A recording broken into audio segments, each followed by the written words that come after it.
Hey everybody, my name's Dave Jackson, and this is Tales from the Backlog, a video games podcast where I bring in guests to talk about the games we play. My guest today is a friend of the show, fellow Lord of Cinder, and returning for his second episode of the show from the Dragon's Dogma episode. Welcome back, Adam Rivera. Hello. Just like glitter, you thought you were rid of me, but I'm back. No, man, I found you stuck to every surface in the house, so welcome back to the show. I'm glad to be back. I had a lot of fun last time. Yeah, and that Dragon's Dogma episode was one of the more popular episodes of this show, so I'm glad to have you back to talk to you about Dark Souls 3, which is a game that I know you have a lot of things you want to talk about, I'm sure. Oh, yeah. Dark Souls in general, I got a lot of things to say. I think we might have even gone on a small tangent in the Dragon's Dogma episode. We did, yeah. We went on a little talk about how Dragon's Dogma is should not really be compared to Dark Souls, even though a lot of people want to make that comparison. But today, we're talking about Dark Souls 3 and its DLC. And Dark Souls 3 is an action RPG developed by From Software and published by Bandai Namco in 2016. 2016, that was a long time ago. I thought it was more recent. I'm pretty sure I was a child then. I might, I'm 30-something years old, but I feel like, 2016 was so long ago. Yeah, I remember I got Dark Souls 3 as a present for graduating kindergarten, and now we're here. We're playing Elden Ring, and life is good. So I want to get into some just opening thoughts about Dark Souls 3 before we get into it. In particular, I think that Dark Souls 3 is one of the ones that's like Dark Souls 1 is like this sacred game for the community. Dark Souls 2 is very divisive in the community. And I feel like Dark Souls 3 is also pretty divisive, but maybe only within specific subsets of the Souls community.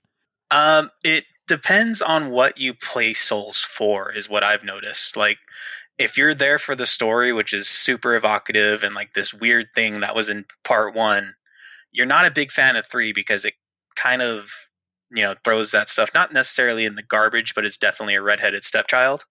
Yeah, story-wise, for sure. Yeah, the story, that's where that's at. The gameplay, though, if you play Dark Souls exclusively for the hitting things with swords, people love this game. And it's for good reason, because it's one of like the stronger mechanical entries in the series. Yeah, and that's one of the big takeaways I took, because I replayed this recently as I was like kind of getting my muscle memory ready for Elden Ring.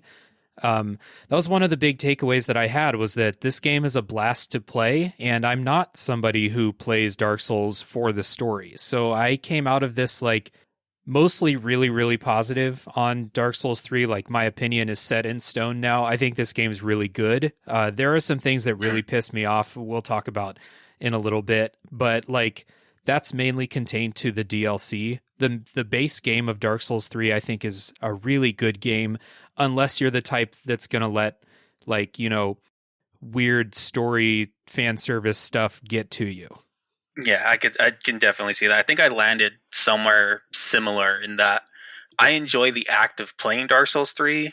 I less so enjoy the act of thinking about Dark Souls 3. Yeah, that's a good way to put it. Yeah, anytime you sit down and start thinking about anything that's going on, you're going to be like, that doesn't make a whole lot of sense, or that's pretty fucking stupid. But I'm not really the type, as I've said on the show before, I'm not really the type that really thinks deeply about what's going on in these games. I'm much more like play first. Mm-hmm. Yeah. So, yeah, opening thoughts, good game. Before we get into our personal histories, here is the Tales from the Backlog spoiler policy for Dark Souls 3. We are going to go, of course, no spoilers for a while. We're going to save the detailed story stuff for the spoiler section, as well as discussions of our favorite bosses and our favorite levels and what makes them our favorite and stuff like that, because a lot of that is stuff that I think you should experience for the first time unspoiled, unless you don't really care about spoilers. But same spoiler policy that we normally have for the show, especially for the From Software games on the show. So we're going to start with our personal histories with Dark Souls 3. Guest always goes first. Adam, if you can remember, what was it that made you want to play Dark Souls 3? And I assume you replayed it recently, so what made you want to replay it? The replay came on the tails of me kind of examining the series separate from the podcast. This was before you had invited me back. Dark Souls 1 is one of my favorite games and my favorite of the series. So I played Dark Souls 1, had as good a time with it as I ever do, and started thinking about like why don't I enjoy 3 as much? So I kind of played them back to back, which is something I don't normally do. Like I usually give it some space. Either I'll come back to it like a few months down the road, or I'll play 2 in between just as a series kind of playthrough.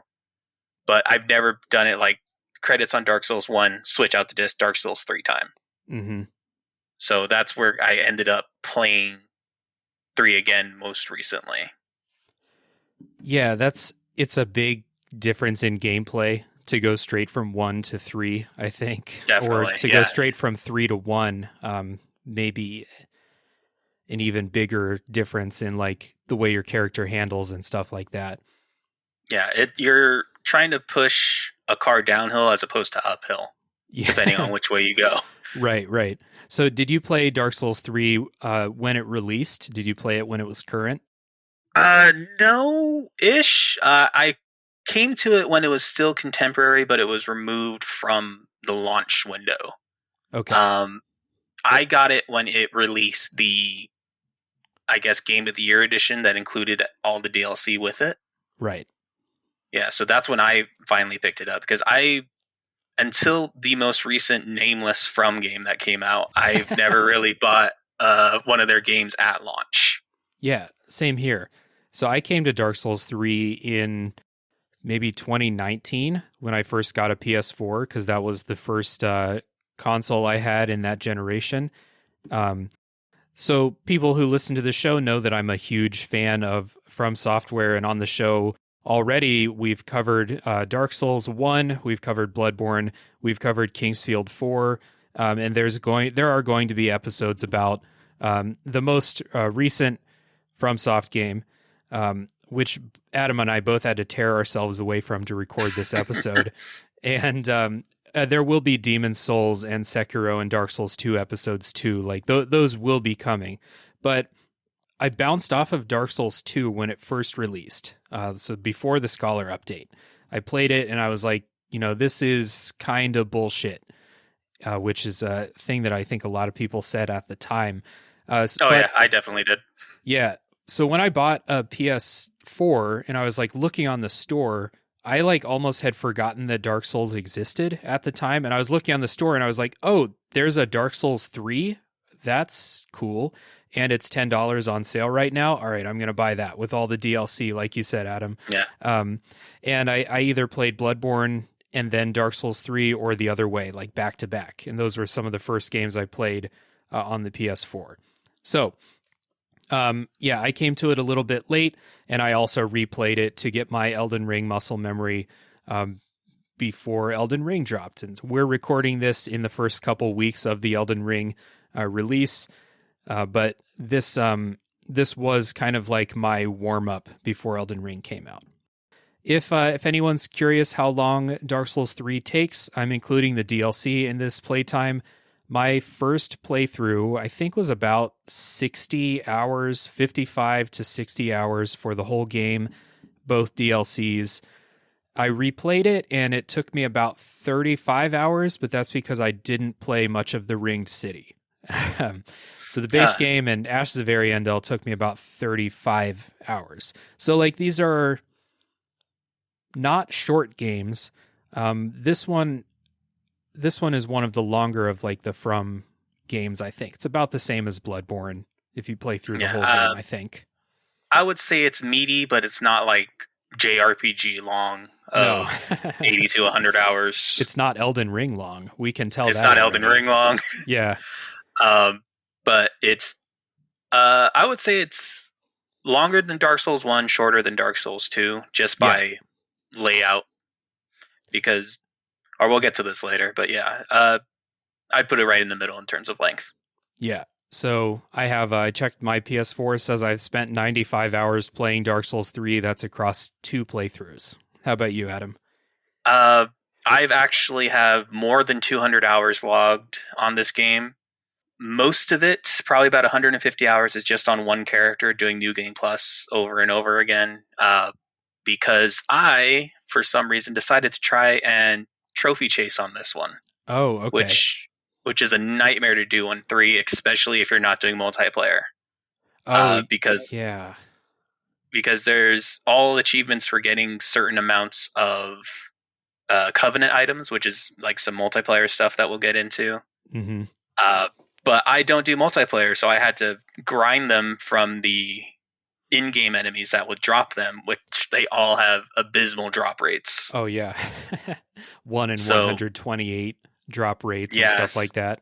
Stuff like that. So a large majority of the time came from that playthrough.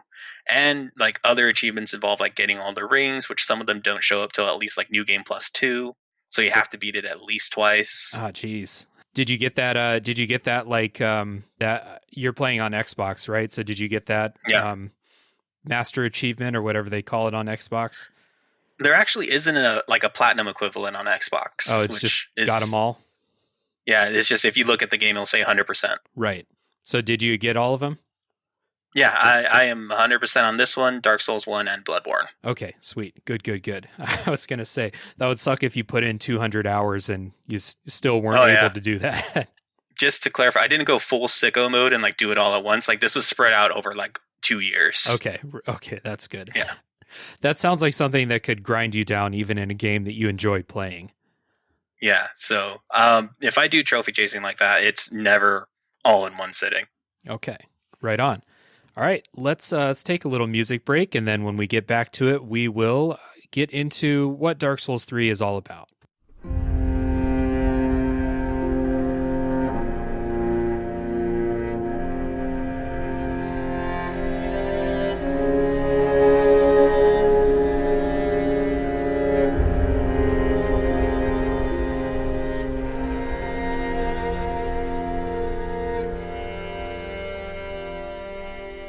So, Dark Souls 3, starting with the story, and this will be slight, like we say, number one, because as much as I love playing this game, I don't know everything about the story, and also because we're going to save some critical spoiler things for the spoiler section, of course. So the story is that the Age of Fire that we talked about in Dark Souls 1 is once again coming to an end. The fucking Age of Fire loves ending. And so it's the same kind of loop that Dark Souls 1 was about. Someone needs to link the fire to prolong this Age of Fire, let us continue having life the way we know it, and stuff like that. And so what that is, for people who don't know, is when a very powerful person basically sacrifices their soul to keep the fire lit. But the newest Lord of Cinder, the person who's supposed to do this, named Prince Lothric, has decided not to. So what happens is a bell tolls, which is resurrecting all of the previous people who linked the fire, just trying to get anybody to go do this, right? Yeah. My impression is that when they brought back the older dudes, it was to somehow basically get Lothric to get in there, either by force or dialogue or whatever. But unfortunately, that doesn't work out. They all decide to go about their own business, and it's left to us. Yeah, so it's left to you. Your character, as in all of these games, your character is basically an undead, kind of like Dark Souls 1, a chosen undead, except in this game you're called the Ashen One. Mm-hmm. You are an undead who in the past has failed at this quest to become a Lord of Cinder, and they call you an Unkindled. I'm just saying this terminology. I'm not 100% sure what it all means, but you are an Unkindled. They'll keep calling you this throughout the game. And your task is to either link the fire by returning Prince Lothric, or your task is to return Prince Lothric and all of the other Lords of Cinder who basically fucked off and decided to do what they wanted to do instead. Yeah. Bring them back to their thrones so that the fire can be relinked.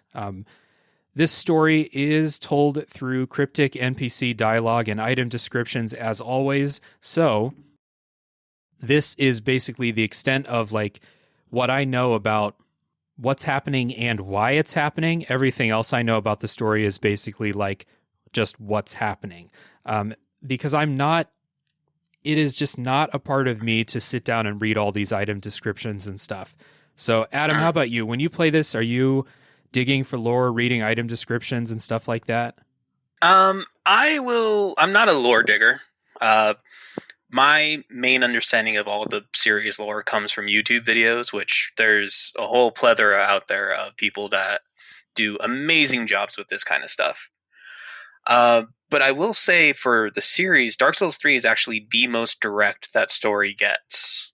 Because Dark Souls 1, you're given facts of what's happening, but not the why or how. Mm-hmm.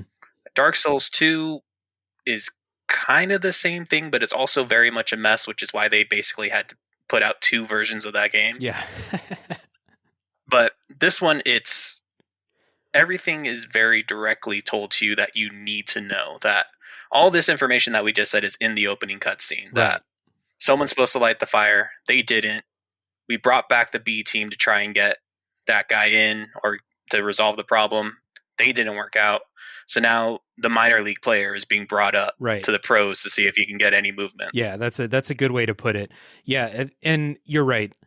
This may be the most descriptive of the opening cutscenes, and so therefore you do have a better idea in this game of like why you're going on this quest. In Dark Souls 1, they kind of give you like the history of the world, but then they just set your character off, and then you're only finding out the why throughout the course of the game, as far as I know. And Dark Souls 2 was a total mystery to me when I played that.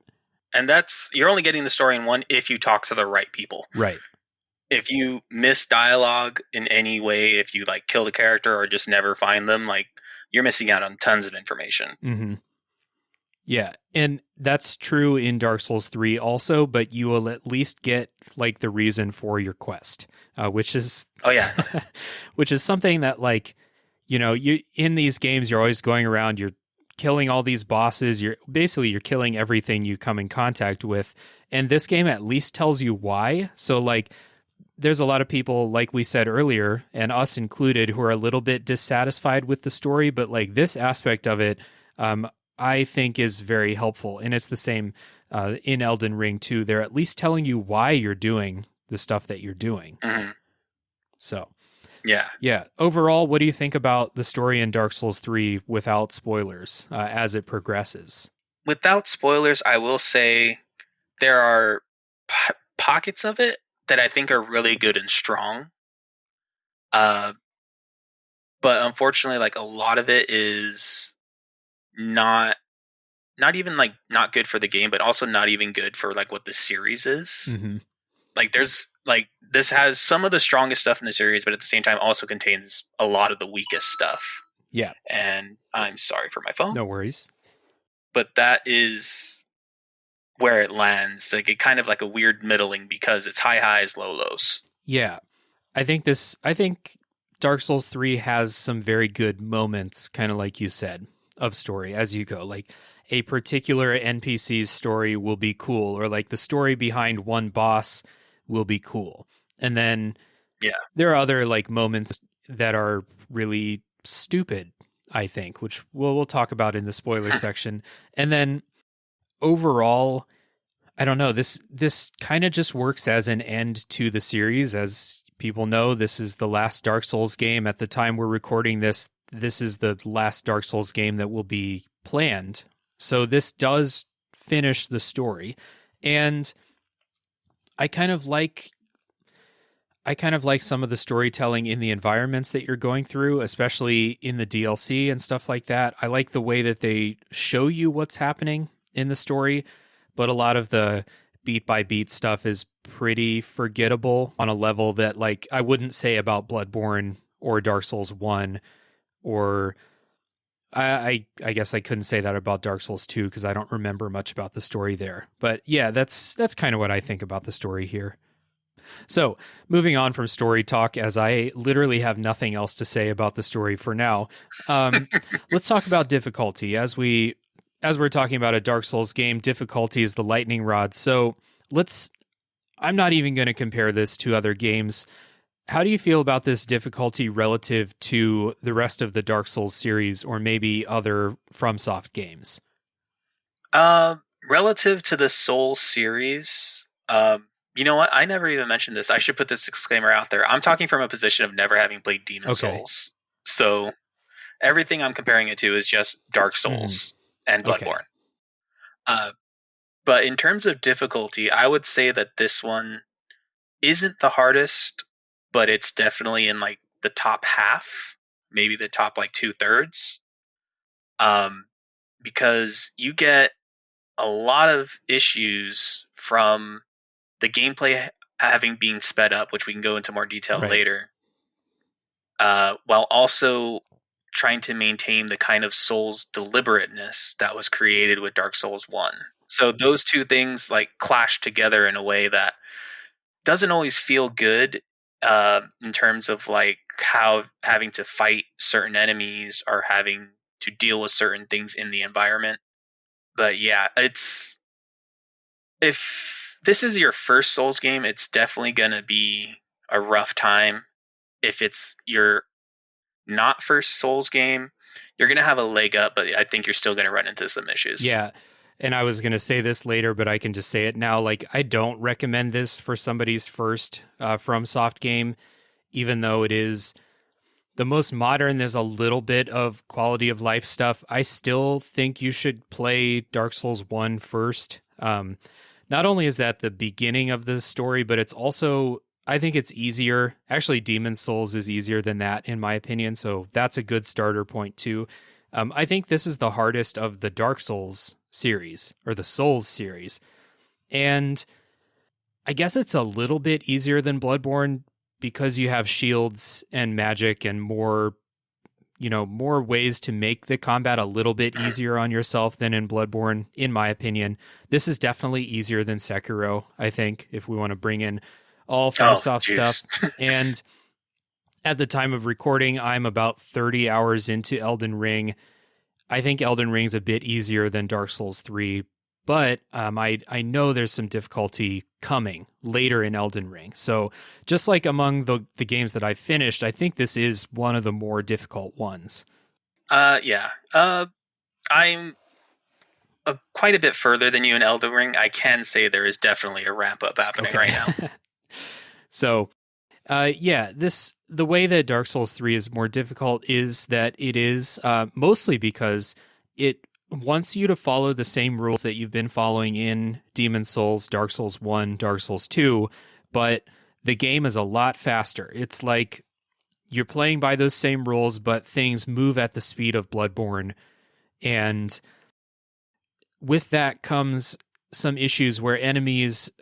I feel like this is the only game where there are a lot of enemies that just don't play by the rules that they should be playing by, with regards to stamina and having limits to their combos and stuff like that. So you're managing your stamina the way you do in these games, but it doesn't feel like the enemies are playing by that same rule sometimes, especially some bosses and then some regular enemies later in the game. So it does kind of like get into bullshit territory, in my opinion, sometimes, but it's not that often. And in the base game, I don't really think it's a huge problem. Yeah, the base game, I don't want to say has the sense to end, but it definitely ends before it gets too egregious. They saved all the egregious stuff for the Ringed City, I think. So, yeah. Anyway, this... Just to wrap that point up, this game is more difficult than the early Dark Souls games, and I guess if you're someone who, like, by the time this episode comes out, many people will have at least made significant progress into Elden Ring if you are the type to buy it right away. If you are getting very far in Elden Ring or beating Elden Ring, you can beat Dark Souls 3. It's probably not that big a deal unless you really rely on that horse. So we talked about game speed. It is a lot faster, and that's going to be the first kind of lead into this section on how Dark Souls 3 is different from the regular Souls formula. And what we're not going to do is we are not going to explain what Dark Souls mechanics are. I have several episodes at this point. Go listen to the Dark Souls 1 episode, or, Death's Gambit or Bloodborne. Lots of episodes explaining those mechanics. We're going to talk about what's different. So other than game speed, one of the big differences, you have two different types of Estus in this game. You have a new bar it's called FP, but it's basically your magic meter. And you have an Estus flask for refilling magic too. So what you have to do is you still have the same number of flasks, but now you need to divide it between refilling health and refilling magic. Adam, how do you feel about this splitting up this kind of sacred Estus system in Dark Souls 3? Personally, I've never minded it, simply because there's a bunch of ways to mitigate both if you're willing to experiment with the systems. So typically if I play a caster, I'll have like a 70-30 split of like health to magic. And that usually gets me from like encounter to encounter, bonfire to bonfire. But this was the first time I had to deal with this system, because it was like the first quote unquote mana bar in Dark Souls. I know it has it in Demon Souls, but prior to this, it was all based on whatever spell you're using. This spell has X amount of casts until you get to another bonfire. So like you get 7 fireballs. Whereas this one, it becomes a lot more fluid in that you can use your MP meter to shoot these fireballs, or you use them for other things that can draw it from like things that are built into your weapons. And of course, it's all rechargeable. There's ways to get mana regen that comes passively. So it opens up a big avenue for experimentation, while also kind of being a little more restrictive, because if you were a caster in the previous games, you could just switch to another spell and have more casts. Whereas this one, you're out of your bar, you're out of your bar. Yeah, what I used to do in the other games is like if I'm playing a sorcerer, I would double up. So instead of having 30 soul arrows, I would attune that twice, and I would have 60 soul arrows. And you can't do that in this game. But so have you played a caster character in Dark Souls 3, or a character that really relies on weapon arts? I've done both. One caster and then one like sword and board guy that used a DLC weapon that I really liked the weapon art on, so I kind of like really invested in it for it, which is like this sword. It's a normal one-handed long sword until you hit the weapon art button, and then it becomes like this giant flaming lightsaber. Right, yeah. I don't know. Yeah. It's the ringed knight sword, and I think that thing is rad. It's super cool. So like I personally, when I first heard of this system of like, I'm going to have to choose, I can't just have 15 heals if I'm going to have a caster. That means I can heal less because I have to refill my magic sometimes too. I thought that was going to tank any enjoyment I had of playing a caster character. But on my replay, I played as a pyromancer and really heavily relied on magic. And it was actually easier to go through the game because magic makes this game easier than just playing all melee. So I thought this was going to suck, and I ended up being like, no, it's actually fine. It's not a big deal. How did you feel? I felt it was okay too. I play casters kind of like just their archers, like be far away from whatever I can, as far as I can, and hit them before they can hit me. So it's like all about like stacking damage and killing things as quickly as possible. Right. So it was good in that kind of sense of balance, and like I'm already speccing to cast as little magic as possible for the most effect. What the way I played it was I always had just a bunch of like kind of low cost spells, like your basic fireball as a pyromancer. And I would just throw a couple of those to soften up an enemy. And then by the time they got up to me, it only took one, melee hit or 2 melee hits to take them down. So I didn't go like full casting all the time with my most powerful stuff. So I was still able to have like, if I have 15 Estus, I was still able to go like 12 healing Estus and 3, magic Estus, basically. So I know with that playstyle, it wasn't so bad. And then maybe if you're playing as like a faith-based character, if you have a bunch of healing spells, then you can use magic for that and stuff like that.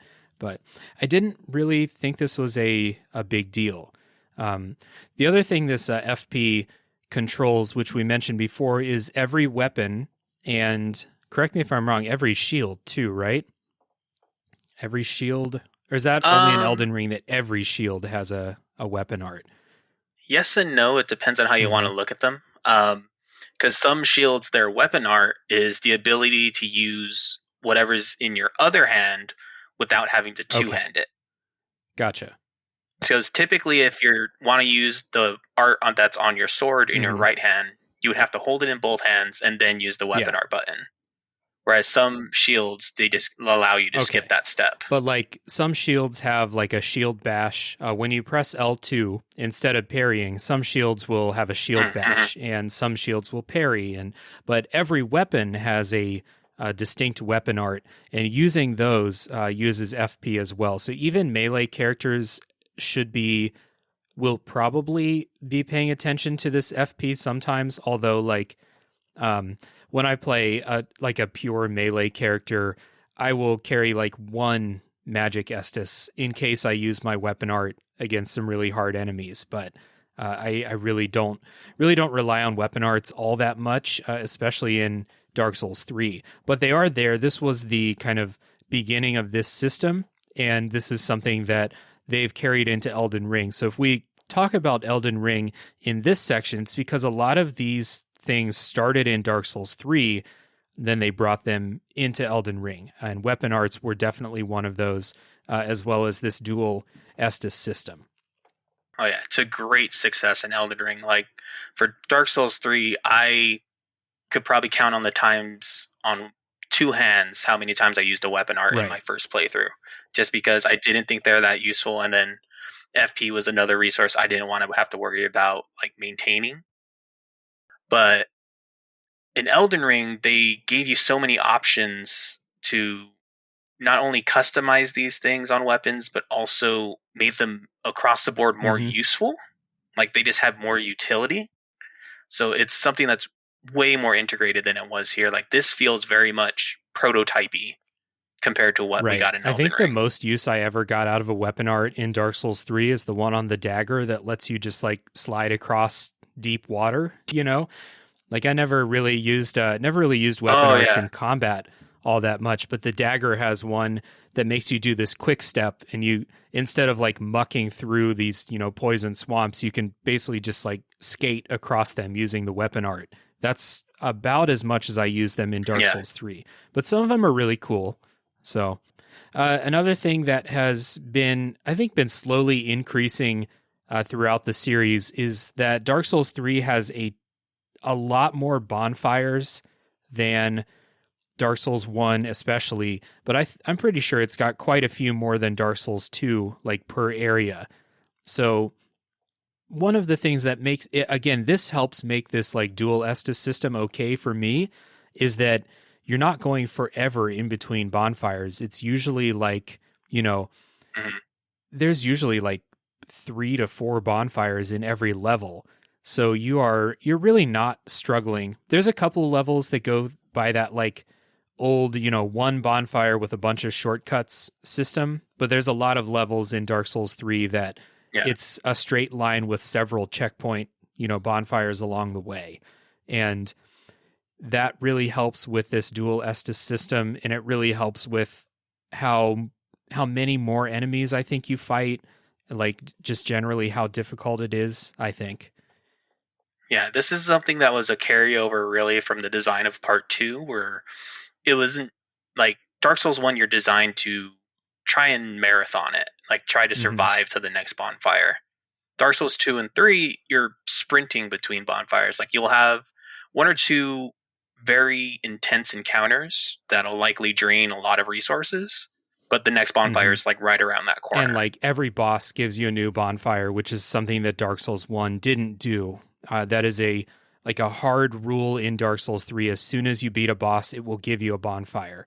Yeah, and it's a rule that I wish was like retroactively integrated into 1. It's like the one thing I want, because there's a couple bosses where if you're not careful, like you'll beat the boss and then get killed by something like 2 rooms later that's obviously there to kill you, and then like, you know, Dark Souls is Dark Souls, you'll lose your souls, then you're nervous for getting all the boss souls back. This is like the one thing that like could really be helpful in older games. I recently have started up a Switch playthrough of Dark Souls 1, and that's, you beat the Taurus demon, you get all your souls, and then you go out on, it's like a while before you get to the next bonfire, and you're going to die.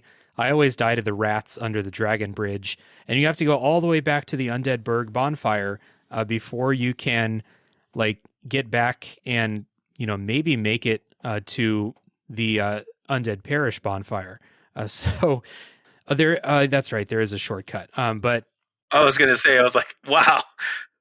Because the big issue with that area that you're talking about that I always freak out about is the Hellkite drake that's on the bridge. Because you'll come to this bridge and then there's a dragon that'll breathe fire all over it, and if you're not ready for it, it will kill you and you'll lose all your boss souls before you get the shortcut. Yeah, so that's one big example of what I'm talking about. The second one is the depths after you fight the Gaping Dragon. If you don't backtrack to the bonfire, if you keep going forward, you'll go into Blighttown, which is like across the board, the fandom hates that area. Right. And it kills you real easy. You're almost guaranteed to die to some enemy or fall off, you know, some weird slope on those things in Blighttown and lose your souls. But anyway, back to Dark Souls 3, that's not really an issue. In Dark Souls 3, and in Elden Ring, I found too, it's a pretty viable strategy that if you're running out of resources, just like sprint in whatever direction you think is the right direction, you'll probably find a bonfire sooner or later. And I really appreciate the bonfires after bosses. People like to, you know, make fun of the whole like, oh, I can see this bonfire from the other bonfire, but it's just because they have this hard rule, like every boss gives you a bonfire as soon as you beat it. And I appreciate that because, you know, don't want to lose all the souls you get from beating a boss. So another thing that's new in Dark Souls is I think is an improvement over what they were going for in Dark Souls 2, which is the Ember system in Dark Souls. And so this kind of combines the like losing your health when you die mechanic in Dark Souls 2 and the like becoming human from Dark Souls 1 to use multiplayer. So after you beat a boss, you become embered. Your character will get some bonus health. And in Dark Souls 2, they took health away from you when you died. So being at full health was like, it felt like a bonus, right? It felt like it's not the natural state of the game. For Dark Souls 2, yeah, it kind of feels a little bit more like when you're at full health, this is the time to shine. You know, like you do that for bosses, you do that for like difficult stuff when you need the boost.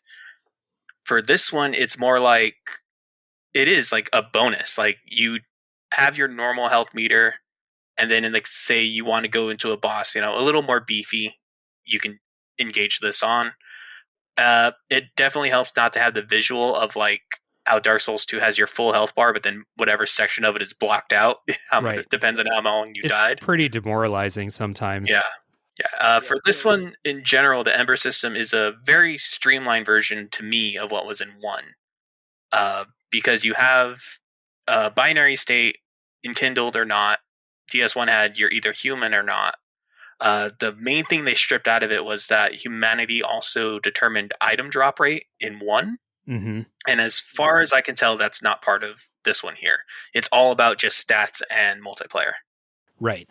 So you get these consumable items throughout the game, and I think I didn't use these a whole lot, except in like really hard bosses. So I think at the end of the game, I had like 60 embers or something like that. You get quite a few of them, and you can buy them from some merchants and stuff. So what you do if you want to kind of engage with this is you use these items called embers. You'll get this HP boost, and you will connect yourself to being able to summon help or be able to be invaded. And there's some very clever and dickish PvP spots where, because this happens automatically after you beat a boss, you get embered, and then there'll be some PvP spots like right after the boss room. So you're feeling good. Oh yeah. Just beat a boss. Then as soon as you step out, you get invaded. And there's one spot in particular that is like the PvP zone, simply because like it's a very flat, wide area, and it is immediately after a boss room. Yep. And you're talking about after Pond of Sullivan, right? Yeah, after Pond of Sullivan, there's like, it already looks like a stadium arena type thing. So you're coming out already enkindled. You know, like I don't think I've ever gone through there and not been invaded. Yeah. And I'm just not looking for that, but it just happens. Yep, same. I remember my first playthrough, that boss was so hard for me and I was in such a good mood. I got, I was embered up, feeling good, go outside. I immediately get pulled into a fight club. There's like 7 people in there and it was a disaster for me. So yeah, that is the embering system. I think it's more intuitive than the humanity system in Dark Souls 1. And I think it is it makes you feel better than the health system in Dark Souls 2. Yeah. Let's take a little music break. When we come back, we'll get into a few kind of nitty gritty changes and then a couple of big ones for Dark Souls 3.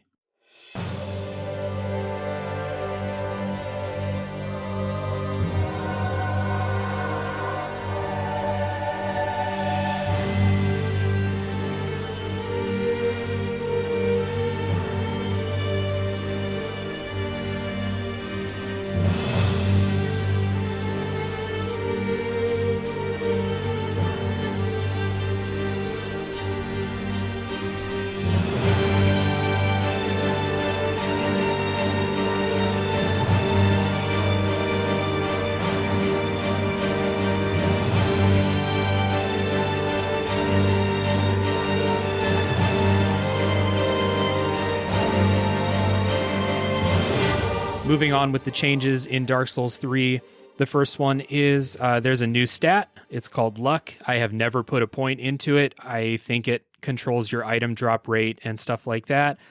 There are also some weapons that scale with it, but from what I hear, they got nerfed in some patches, so I never tried it. Have you ever messed with Luck at all?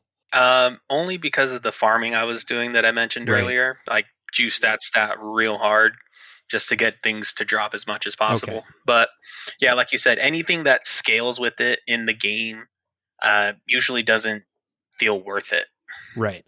So there's like some special weapons that in order to do good damage, you have to pump up the luck stat, which from what I hear at release was really good, but they patched it and now it's not as good. So if you're into dual wielding weapons and power sting in Dark Souls 2, you can't really do that in Dark Souls 3 as well. It's not like a, ingrained mechanic. I think they brought this back for Elden Ring, but in Dark Souls 3, if you want to dual wield, you have to pick a weapon that is like by default dual wielding, like twin blades or something like that, right? Yeah, there's certain weapons that these are 2 of whatever weapon. Like there's knives, there's katanas, there's spears, there's hammers, but they always come in a pair. So when you equip them, like you'll have both on your character, but only have one in one hand. And then your 2-handed stance, quote unquote, that every weapon can do for these weapons just becomes 1 in each hand. Yeah, right. And I messed around with some twin blades on my most recent playthrough. I really want that shield, so I didn't really do a whole lot with it. I tried with some when because I had a fire weapon, and on some enemies that were resistant to fire, I had some twin blades that I had upgraded to. They're pretty fun, and I think one of the winning speedrunner strategies is to use twin blades in Dark Souls 3. They're really, really good. I just didn't, it doesn't fit with my playstyle, so I didn't really mess with this much. Yeah, I'm kind of in the same boat. A lot of them really rely on high dex characters, right, which is like the agility set, which isn't really something I usually pump up because a lot of my favorite things are the bigger swords and clubs, the strength big fuck up Right. weapons. So it's not really something I really got into unless I was like purposely trying for it. And even then, you're still doing less damage, even though it's faster. So for me, it just doesn't feel good. I'd rather get the one big hit and get out. Mm-hmm. Yep. That worked out for me on both of my playthroughs for the most part. But like I said, the speedrunners use the Sellsword Twin Blades that you get as your starting weapon. So, and just like most Dark Souls weapons, you can beat the game with pretty much anything as long as you're comfortable with the way the moveset is and you upgrade it and stuff like that. So, yeah, with enough patience, like you can get through with anything. Yeah, for sure. And that's one of the best things about the series is that like whatever weapon you're comfortable with, that's probably going to be the best weapon for you because being super comfortable with a moveset and stuff like that, that is the winning way in these games. So the next big change, only a couple more left, is that Dark Souls 1 is famous for its kind of cylindrical world design, levels that connect to each other. The famous get on the elevator in the Undead Parish, you're back in Firelink Shrine, or the different ways to get into Blighttown from different sides of the map and stuff like that. That's not the way it is in Dark Souls 3. You have a much more linear path to go on in this game. Yeah, that was one of my big worries pre Dark Souls 3 is because I know Dark Souls 1 I got lost so much just because of the connectivity. Mm-hmm. Dark Souls 2, I wasn't getting lost so much because it is slightly more linear, but it's just determining what order of places to go in. Mm-hmm. For this one, it's all laid out on the road for you. There's one way to go most times, and even if you do take a wrong turn somewhere, it's probably somewhere you needed to be anyway. Yeah. I think there's like one big spot where you have a kind of two forks in the road where you can go. And it's pretty early in the game. The rest of the time, it feels like a very linear path, I think. Mm-hmm. So that kind of contrasts, like we said, the big interconnected world of Dark Souls 1, and then Dark Souls 2, like you said, it's like you have your hub world and then all of these spokes, and it's more about just like finding the best one to go down at the time. But in Dark Souls 3, you can't really get in over your head. There's a couple areas that you can go to kind of like part way through the game that are meant for much, much later. But for the most part, it's not like I was talking to someone who's playing Dark Souls 1 for the first time, and it's like they hadn't beat the gargoyles yet, but they were struggling through the forest because they thought that was the way they were supposed to go. Like, you're not really going to get into situations like that in Dark Souls 3. Yeah. So I think like the one time or one or two times you actually can do something like that, you have to intentionally do it. Mm-hmm. So I'm talking about like fighting the dancer earlier or something like that. So yeah, it's something you have to do on purpose. Yeah, like you can go. I mean, this is the non-spoiler part, but if I say Smoldering Lake, that doesn't mean anything to people who haven't played it. Like, you can go into Smoldering Lake before you're supposed to, and you'll get killed in one hit by the stuff that's there, and that's a clear sign to you, like, go back, come back here later, Yeah. So, not a whole lot of that, though.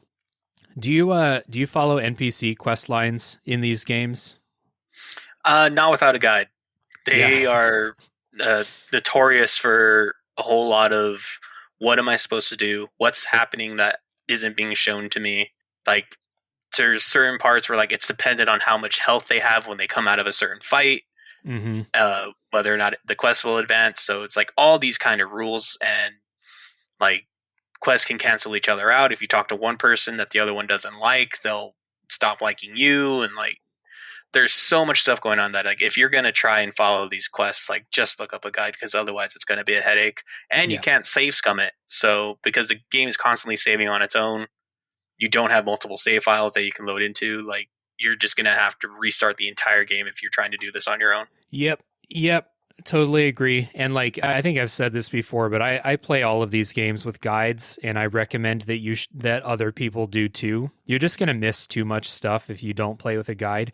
However, a couple of the NPCs in Dark Souls 3, I think, are pretty easy to follow on your own.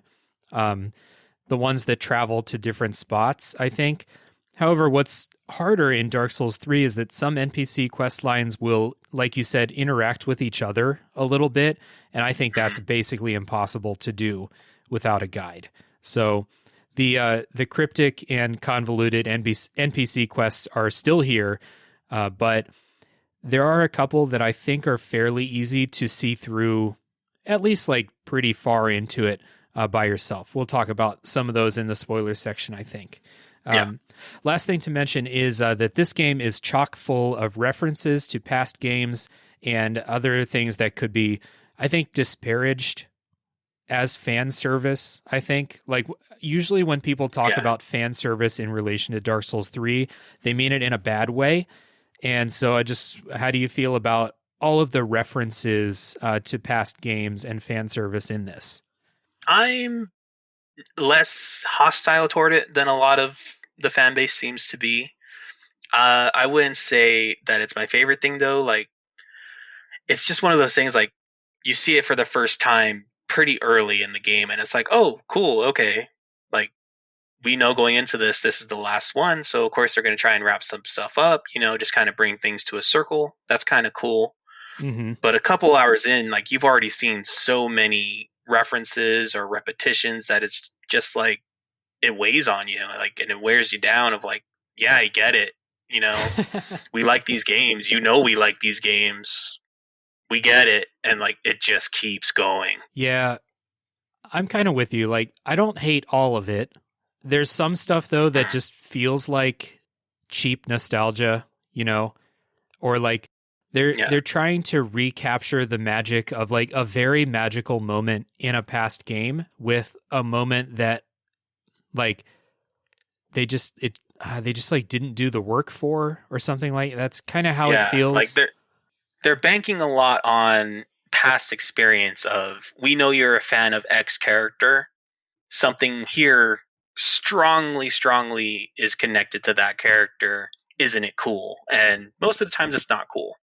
Yeah, or something here just straight up like looks like that character or is that character, and so there's a lot of it that's like, there's no reason for this to be here other than fan service. Sometimes there is a good reason for things, for that stuff, but a lot of times, like you said, there's just so much of it that a lot of times, like by the end, I was also kind of sick of it. And I think a big moment that they were going for in the end did not land for me, but we'll see. We'll talk about that in the spoiler section. There's just so much fan service. There's going to be stuff that I think you like if you played all the games, and there's going to be some that you're like, really, did you have to do it like this? Like, you couldn't come up with a new idea for this character, Yeah.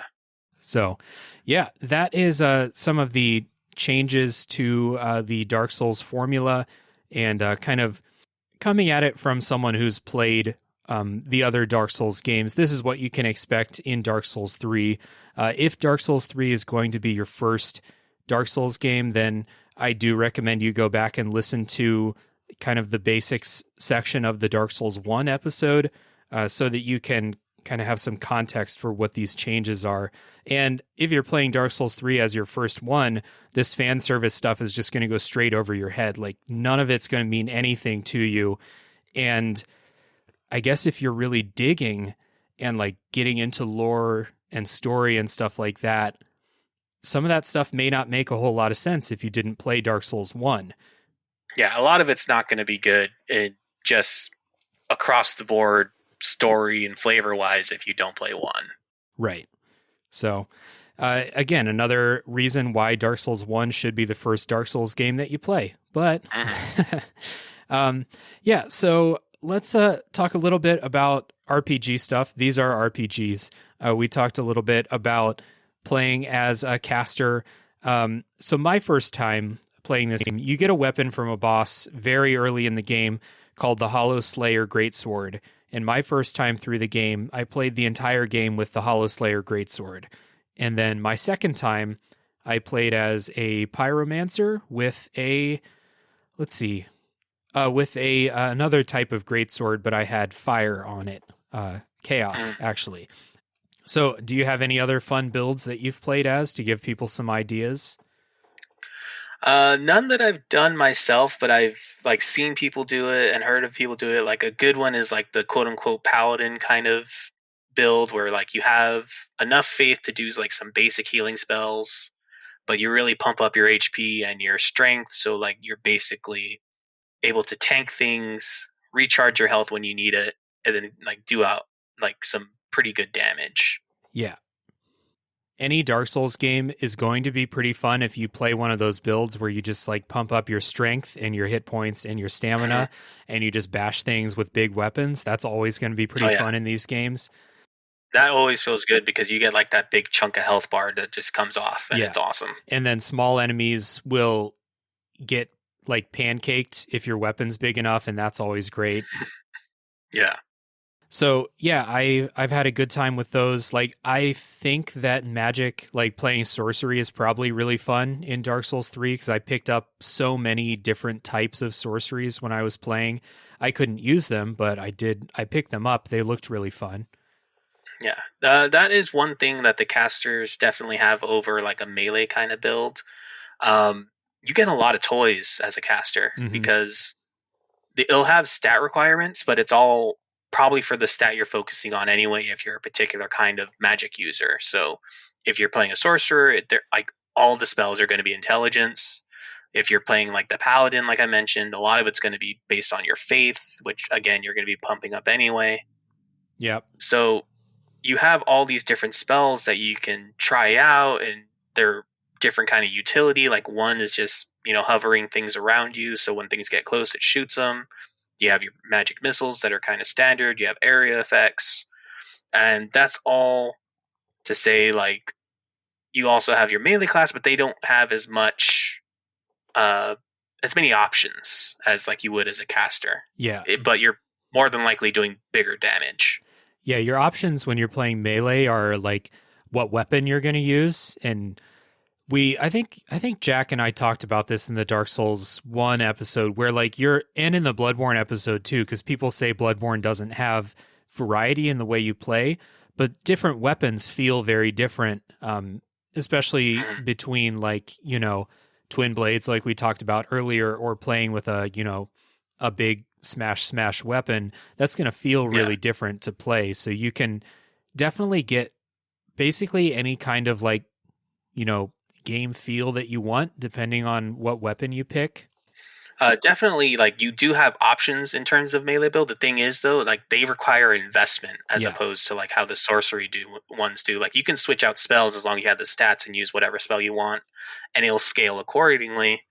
Weapons though, like you got to upgrade them if you want them to be viable later in the game. If you want to use a new weapon that you found, later in the game, you have to upgrade it before you could even try it out on things to just get a baseline of what kind of damage it's doing. Yeah. Yep. So that's totally true. It's a bigger resource sink to do a new weapon in a melee build as opposed to just trying out a new spell. That's true. And it's Dark Souls 3 is a lot more generous, at least with upgrade materials, especially like the super high level materials. Titanite slabs. It always sucked in Bloodborne or the previous Dark Souls games where you're like, I found this really awesome weapon, but I know I've already used all of the, blood rocks in Bloodborne, so I can't upgrade this to max without, buying a new one for a ton of insight or something like that. In Dark Souls 3, they're a lot more generous with that, so you can, I think there's like 6 that you can get through the main game, maybe even maybe with the first DLC too, but I had like 6 or 7 Titanite slabs, which means I can fully upgrade 6 or 7 different weapons, and that's really cool. I'm glad they did it that way. Yeah, they definitely heard the complaints or notes or whatever in regards to, hey, you're giving us new toys, let us play with them, especially when the DLC comes out. Yeah, for sure. Another thing that I feel like they kind of heard complaints on was the stats are simplified from Dark Souls 2. I feel like there's like 4 or 5 fewer stats than there are in Dark Souls 2. The most notable one, maybe I'm hyperbolizing there a little bit, but the most notable one missing is adaptability, which controlled your iframes when you dodge. That's gone. And so you don't have to worry about that. You just have to worry about your equip load for how good your dodge is. I really don't like adaptability in Dark Souls 2. I thought that was a terrible idea. It means you get fewer level ups in Dark Souls 3 because they're not planning for you to put a bunch of stats or a bunch of levels into this one stat. But just kind of simplifying that, I think it was a good idea in Dark Souls 3. Yeah. It lands closer to Dark Souls 1 in terms of like complicated. But yeah, that adaptability stat was definitely like a weird idea. Like I could kind of see the idea behind it because it also affects things like how fast you drink Estus and things like that. Mm-hmm. So if you're trying to like be a certain kind of build that doesn't rely too much on healing through Estus, you don't really have to worry about it. Like if you mostly use, because one thing that TOS2 hide that the other ones don't are your healing gems, which are like another mode of healing yourself. So you could probably ignore your Estus and still survive pretty fine in that game. Here, it just wouldn't make sense because Estus is the main healing thing. You don't have healing gems, and you won't have any healing other options unless you're a faith kind of character with healing spells. Right. So, yeah, I guess like there is some strategy, but I feel like for, 90% of people in Dark Souls 2, adaptability is like a required thing to level up. So they were just like, get rid of it. We don't need that there. So, yeah, one other how do you feel about the co-op stuff? Do you summon a lot or do you do PvP? I don't, just because I have like a predisposition to not liking multiplayer games. Mm-hmm. So if I do play like Kindled or Embered or whatever, a lot of the time I'll just go offline and do it because there's like a toggle on the main menu. Mm-hmm. Because something in the storytelling part of this is that you will get invaded by NPC characters, not just other players. Right. And they'll have like a piece of lore or like special items or things like that. So getting invaded by them is cool because they're also in places where like they kind of took the enemy count and layout into consideration where those people show up. Whereas a player character can just show up basically whenever. They usually have some weird build because people PvPing are usually out looking for PvP. They're spec'd for PvP. Right. They have weird like status effect weapons and things like that that are meant to like mess with you. Mm-hmm. And it's just not something I like engaging with. Yeah. I hate PvP so much. Like I play online because I really want messages. I love reading messages. I don't want those to go away. So I always play online. But I think I've probably got invaded like maybe 10 times in this most recent playthrough of Dark Souls 3. Half the time I just jumped off a cliff as soon as I got invaded. Or a lot of times when someone runs at me, I'll just do one of those gestures like point down or like rest or like lay down, and I'll just like refuse to fight. So I'm kind of like, you invaded my game. You're looking for fun. You want to have fun with this duel. I'm not going to let you have fun this time. Fuck off. That's kind of how I approach getting invaded. Yeah, my favorite thing to do if it's available to me is find a cliff and literally wait for them to be next to me, ready to hit me. And then just jump off. And then jump right off. Like, make sure they watch me do it. Yeah. So they know that I did not want to be in this situation. Yeah, for sure. I like doing the pacifist thing of like, what's the one where you just like lay spread eagle on your back. Sometimes I'll just do that. Oh yeah. But yeah, jumping off a cliff right when they think like, okay, it's go time.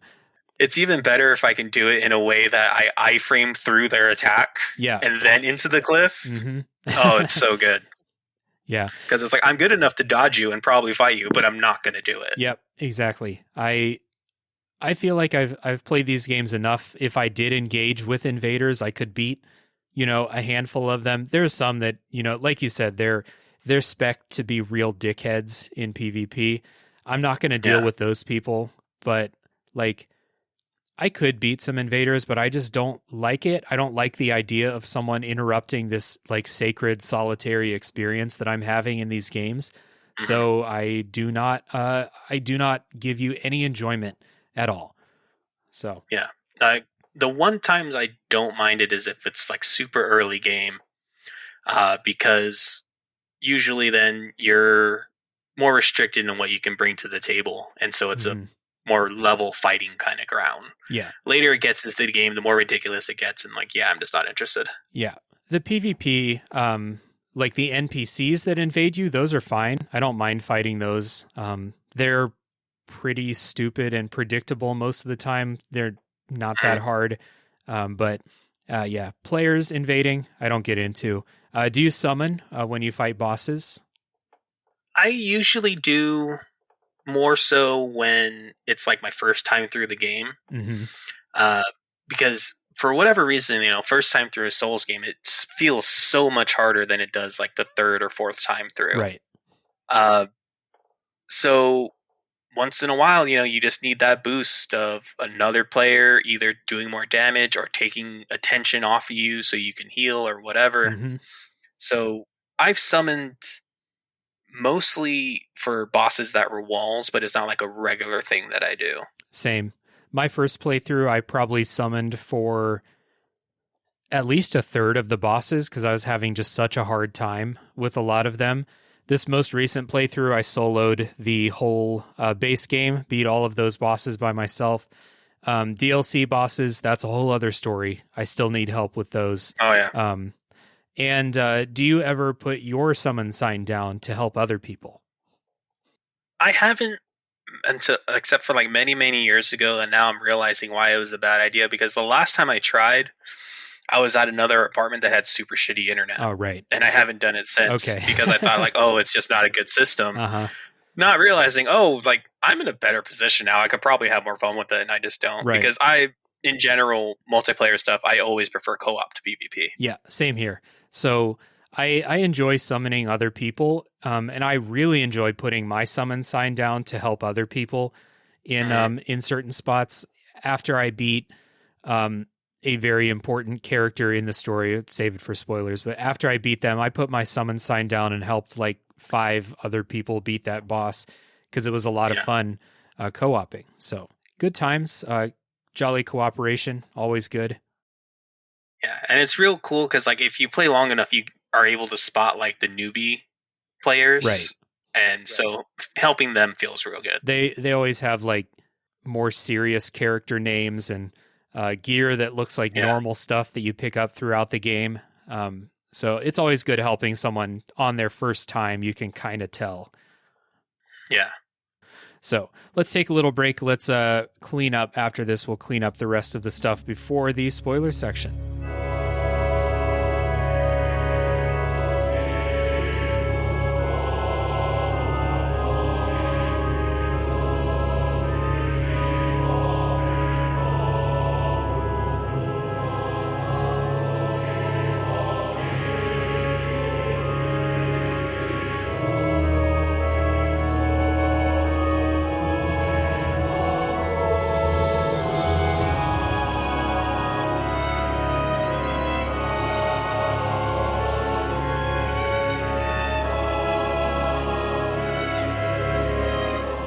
How do you feel about the boss fights in Dark Souls 3 as a whole?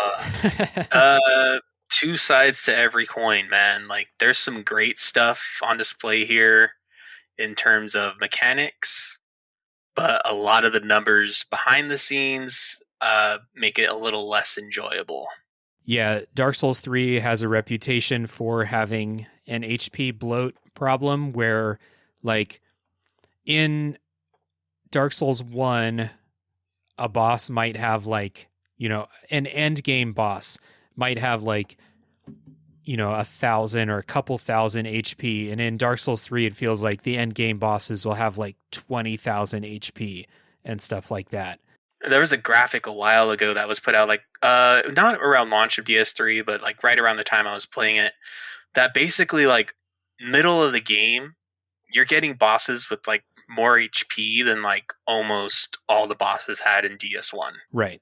Which is insane. Like, it was really illustrated to me, like I said, when I played them back to back.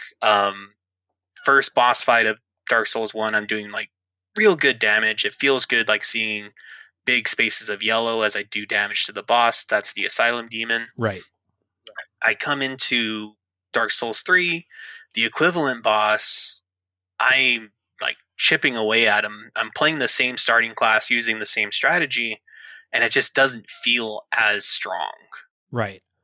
There are bosses in Dark Souls 1 that if you have a really powerful weapon and a really strong build, you can beat them in like 4 hits. And that never happens in Dark Souls 3. Yeah, unless you're like stacking stuff that like as a new player you won't know exists. Right. Yeah. Like it's basically like I forgot the word for it, but like a special trick that if you know what you're doing, you know how to line up the weaknesses, you know how to line up stacking effects, you can get that effect going. But you didn't have to do that in Dark Souls 1 to see that kind of damage. Right. Like if you just put your stats right and had the right weapon, you're going to be more than okay. Right. Now, someone listening to this may think like, okay, the bosses in Dark Souls 3 are much, much more difficult in general because of this, right? And I kind of disagree with that. So like, as I've been replaying through the series, I don't think that the base game of Dark Souls 3, the bosses are appreciably like way more difficult than stuff in Bloodborne or stuff in the hardest bosses in Dark Souls 2. Even Dark Souls 1, I still can't beat Ornstein and Smo by myself, but I beat all the bosses in Dark Souls 3 by myself. And that may have something to do with, how agile your character is and how quickly you can move around and stuff like that. Perhaps. But I think there's one boss in the base game of Dark Souls 3 that people say is like an insane challenge. I think there's basically one. The DLCs, that's something completely different. We'll talk about those in a second. But the HP bloat didn't translate to like me having an impossible time in Dark Souls 3. Not as much as you may expect from the way that we introduced this topic. I don't know how you feel about that. Yeah, it's still manageable. Like it's just something that stands out when you play them back to back, like I said. For sure. Yeah. Big issue is because it doesn't make them harder because, they're doing less damage and, it's just, numbers are bad. But like it becomes hard because you have to play at the same level over a longer period of time, if that makes sense. Yeah. Like in the DPS race of these boss fights, you're kind of always on the losing side because they will have more health than you do. They can take more hits than you do. And you almost always don't have enough healing to like outlast their bar unless you're good at dodging or good at managing your stamina to block. Yeah, you do need to be maybe a bit more skilled in Dark Souls 3 than you do in most of Dark Souls 2 and then definitely in Dark Souls 1, I think. Trying to think of, some DLC bosses excluded from Dark Souls 1. I guess if you put the average Dark Souls 3 boss in Dark Souls 2 or Dark Souls 1, it would automatically be one of the harder bosses, I think, just from move sets and how fast they are and stuff like that. Oh, speed definitely would be a big factor. Yeah, so if you're thinking about it that way, then they are a bit more fun or a bit more difficult. I think a lot of them are really fun, though, in Dark Souls 3. Like, I think I could pinpoint a couple that I think suck, but I had a good time fighting most of them. Yeah. The issue for me, I have a good time fighting a lot of them as well. It just becomes that thing of like the fight goes on too long and like I lose like metaphorical traction and the fight goes south. Right. And Dark Souls 3 is when From really started to fall in love with like bosses with multiple health bars and multiple phases. There's some that have like 3 phases, and it starts to get a little bit ridiculous if you're fighting them over and over and over again, like phase 3 is the part that gives you trouble, but you always have to do phase 1 and 2 as well. That starts to get old for sure, and Yeah, they for sure. fully leaned into that in Dark Souls 3. Maybe I want to say like at least half of them have at least 2 health bars or 2 or 3 distinct phases that they go through. It definitely feels that way. They definitely all feel, like I said, like that it's just too much sometimes. Like there's one boss in particular, it's in the DLC, so it doesn't apply to the main game. That's like, it's a real issue of who finds this fun. Like, because it just goes on so long. You have to replay it so many times. But yeah, that's a real egregious example though. Like that's the worst of the worst. Yeah. Overall, like I said though, it's a matter of just learning your combos, learning your tells and animation signals, and just kind of like managing your health and stuff like that, like I said. But again, it's the longer period of time aspect for me that really chafes me. Yeah. Well, since we've brought up the DLC a few times here, let's just talk about the DLC and kind of lay out how we feel about those. I'm curious how you feel. There's 2 DLCs. The first one is called Ashes of Ariandel, and just from a quick memory search, that one has 2 bosses and what I feel like are 2 main areas to it, maybe 3. And then there is the Ringed City, the other DLC pack, which has 4 bosses and maybe 3 or 4 main zones. The Ringed City is a little bit bigger, more substantial. I think that going through the levels in Ashes and Ariandel is fun, and I think the bosses suck. And then I think I have actually when I first played, I thought the Ringed City was pretty fun, difficult, but pretty fun. And now I hate the Ringed City. I think it's the worst thing that From has ever made, the Ringed City DLC. And that made me so nervous for Elden Ring. I thought, like, are they just going to like blow this up into an open world? Because that's going to fucking suck. But they didn't. So how do you feel about these DLCs? I will say, scenery wise, across the board, it's awesome. Yeah, totally. There's so much cool imagery here. There's like the world rotting away in Ashes of Ariandel. Even like the whole place is also snow covered, which is really cool. Like From does awesome snow levels. Mm-hmm.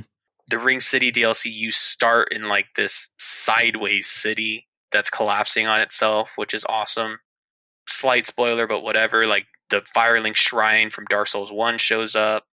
There's monuments from Dark Souls 2. Like it's this real cool, like world collapsing in on itself, kind of like deserted world. And then the Ring City is like a whiplash of like, here's this classic kind of Souls architecture stuff.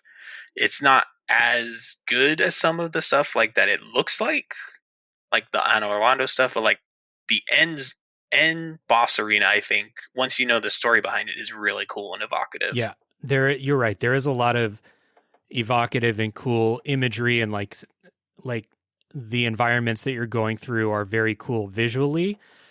I think that's the best thing I could say about the DLC. Yeah, I was just gonna say, I think that it is a hate fuck difficulty level across the board in the Ringed City. It feels like you're supposed to go through this co-op. Like it feels like only the best players could beat this whole thing by themselves. Especially some of the stuff later in the Ringed City. I think all of the boss fights in the Ringed City are the hardest bosses in any Dark Souls game, I think. Yes, but again, like this is where my complaint about HP bloat really came into crystal clear focus, because that's the reason why they're hard, is like they take so long to fight.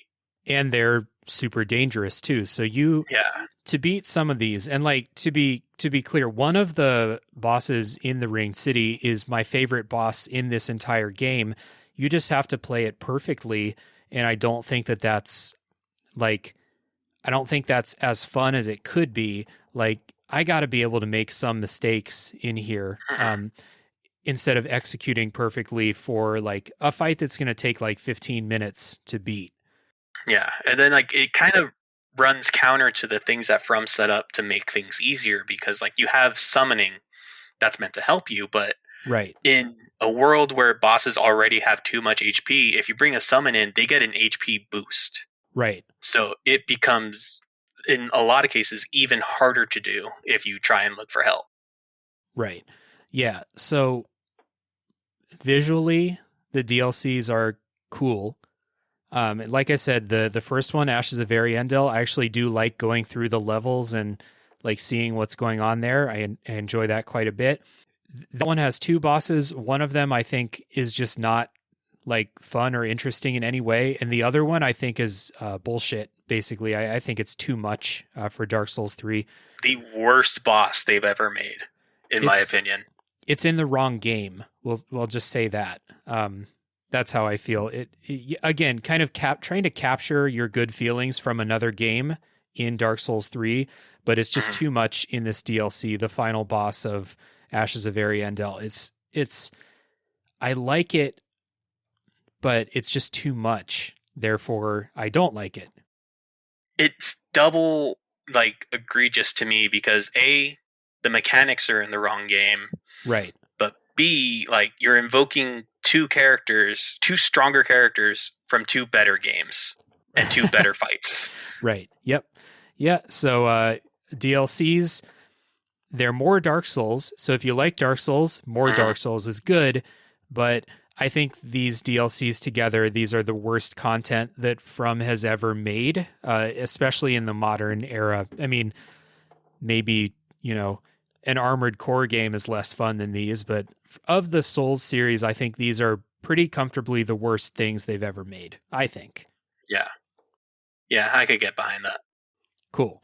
So let's get into our final thoughts about Dark Souls 3. Time to wrap this up and get into spoiler time. Adam, what do you think? Like, what do you want people to know? How do you feel about Dark Souls 3 as a whole? Who are you recommending this to, if anybody? I'm recommending this to the person who I already recommended Dark Souls 1 to and they liked it. Like, this makes sense in terms, because of all the fan service stuff we mentioned, this makes sense as a direct sequel thematically to Dark Souls 1. Mm-hmm. And then it makes the jump start into here's a more modernized Dark Souls, like with some quality of life stuff, with better graphics, things like that. So I, again, would place this in a game that I like. But it's not my favorite of the series. It's not one I would recommend to someone first if they want to get in the series. Mm-hmm. Like I said, I think I said this at the very beginning. This game is fun. I think this game is pretty good. I think it's my least favorite. It's definitely my least favorite in the Souls series, and I think I like this more than Sekiro. But that's a weird thing to say because my least favorite Souls game is probably still in my like top 30 to top 50 games of all time. Like I love these games. So me saying it's my least favorite Souls game doesn't mean it's bad by any means. We laid out some complaints about it, but I still think this game's really good. And again, I'm going to recommend this to people who, like you said, like you played Dark Souls 1, you really enjoyed that. Maybe you played Bloodborne and that was your first one and you liked that. Try Dark Souls 3. Maybe people who are like being introduced to FromSoft by playing Elden Ring. If you really like your time with Elden Ring, go back and play Dark Souls 3. There's a lot of these ideas from Elden Ring that started there. And I think you'll enjoy it, especially if you like the kind of the dungeons and the handcrafted stuff in Elden Ring, like everything that's not open world stuff. I think you'll find something to like here in Dark Souls 3. But for a newcomer, probably not. I still recommend Dark Souls 1 or the Demon Souls remake, I think is a great starting place. But yeah, pretty good game. I keep forgetting that Demon Souls remake exists. Yeah. Well, yeah, PS5, PS5 exclusive. It's going to be tough for some people to get their hands on it. So, yeah, that's that. I think that's going to wrap this up before the spoiler section for Dark Souls 3. If you're going to tap out now because you don't want to be spoiled on story stuff or specific, boss talk, thank you for listening this far. If this episode was enjoyable for you, please consider leaving a rating and review on your podcast platform of choice, specifically Apple Podcasts, Spotify, Podcast Addict, Good Pods, wherever you are listening. If it allows reviews, that's very helpful for me, and gives some feedback too. I also have a podcast called A Top 3 Podcast, where each week we pick a topic, or each episode we pick a topic. We give our top threes in that topic. That show's a good time. All social media links and top 3 podcast stuff is down in the show notes. Adam, do you have anything you want people to look for to find you online? I am just a dude that exists on the internet. I don't really contribute to it. But if you like my particular kind of brand of just existing, my Twitter and stuff exists. Most of my handles are either BooyahBoy88, BooyahBoy, or Desba. I can give all the show links to just go in the description for later, because I know I made these things based on things that I made in middle school, so the spellings are all weird.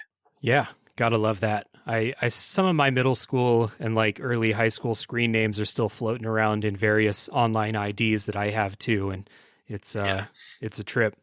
So yeah, I'll put if you want, I'll put your Twitter and stuff down in the episode description too. Yeah, that'll work. Cool.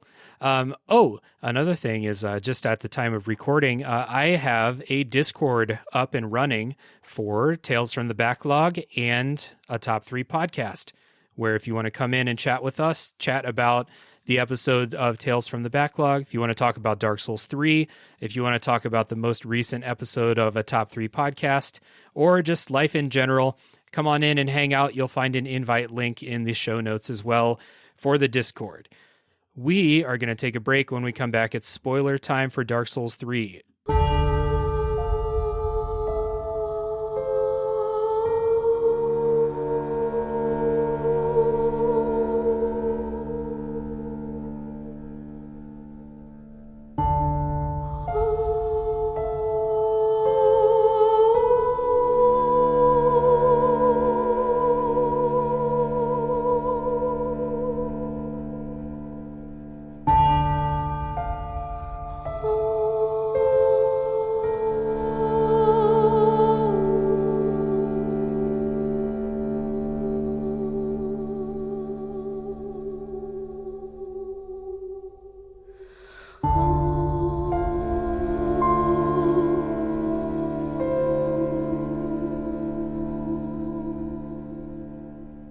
Okay, spoiler time for Dark Souls 3, and we're going to get started with talking a little bit about story in Dark Souls 3, because there was some story that I kind of picked up on my own, even my first time playing, which is not normally something that I'm able to do.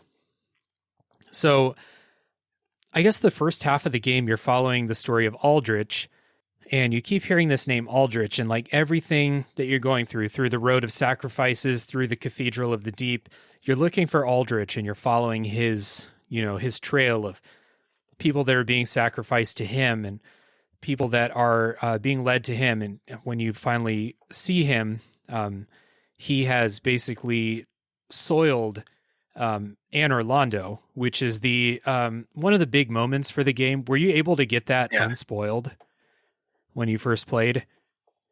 Half and half. I was spoiled to the fact that it existed. Yeah, same here. But I was not spoiled on what actually happened to it, which I can get into more detail later. But basically, this is one of the times where the fan service works, because it's being used to show in contrast to what happened previously. Yeah. As opposed to just trying to shortcut to the feels. This place that in Dark Souls 1 was so, and I never turned the lights out in Dark Souls 1. So in Dark Souls 1, this place that was so fancy holy. And clean and holy, has been defiled in Dark Souls 3, and it's a cool thing when you realize what this is, and then you go into the big place where you fought Ornstein and Smo before, and you see just what's become of it. I wish they didn't have to do the giant blacksmith like that, but you see everything that's in there. That is cool. I think you're right. If you're gonna do fan service, this is one of the ways to do it and have it actually land. Yeah, it's always like in general stuff like this works for me in the way of like, here's what happened to this thing, Mm-hmm. and whether it's good or bad, is up in the air. Like, tangent for here, like one of my favorite Pokemon games is Pokemon Silver and Gold, because you get to go back and see all the areas from the first game, but here's what happened to them. Right, exactly. Yeah, I really enjoyed that too. That was a very cool moment when you basically in that game, you thought the game was over, and then you're like, nope, you get to go do the first game again. So that was cool. Yeah, but like just that kind of general setup is something I'm usually into when a game does it. Yeah, and I'm with you, and that's why Firelink Shrine didn't work for me at the beginning of the game. When you open the door and it says Firelink Shrine, I was like, oh, okay, this doesn't look like Firelink Shrine from Dark Souls 1. What does this mean to me? Yeah, like it's just another place called Firelink Shrine. Right. But not the Firelink Shrine. Right, so it's like the music is different. It looks totally different. It doesn't look anything like the one from the first game, so it doesn't have that same impact. You could probably guess as you're going up the ramparts that you're in Anor Londo when you're going through that part, right? Like the architecture should give, if you're paying attention, you'd be like, huh, this looks like Anor Londo. Oh, there's dudes shooting giant bows at me. That reminds me of exactly Anor Londo. Like Anor Londo. Yeah, so you should be able to get that same kind of feeling. Then when like the title card comes up, you're like, yup, Anor Londo, let's go check out what's become of this place. Yeah, like, and it's built up with a great like metaphorical drum roll, because you have the ramparts, then you have like the cylinder staircase that raises and falls, and if you're like me and you spent a lot of time dying in Anor Londo, you mess with that staircase a lot, because like you're going from the fire back up to where the archers are killing you. Mm-hmm. And so for me, this is the part that was really cool that wasn't spoiled for me, is like dropping that staircase down and knowing that site so well, and seeing it again and being like, whoa, wait a second here. And then when you get to the top, you're hit with the title card, and like that's, the ta-da moment of welcome back. You're still not welcome here. Right. Yeah, and that I guess that could have been pretty bad. It could have been fumbled, but I think that was a good way to do it. Again, like Firelink Shrine, I just didn't have that same impact at the beginning of the game. Yeah, because there's nothing familiar about it outside the name, and randomly putting an NPC there that you're familiar with but had nothing to do with Firelink Shrine. Yeah. Oh, there's also that room in Irithyll that's like the everything about Anor Londo in one room. It's got some silver knights. They're like they're like staring at a picture of Guinevere, or a painting of Guinevere.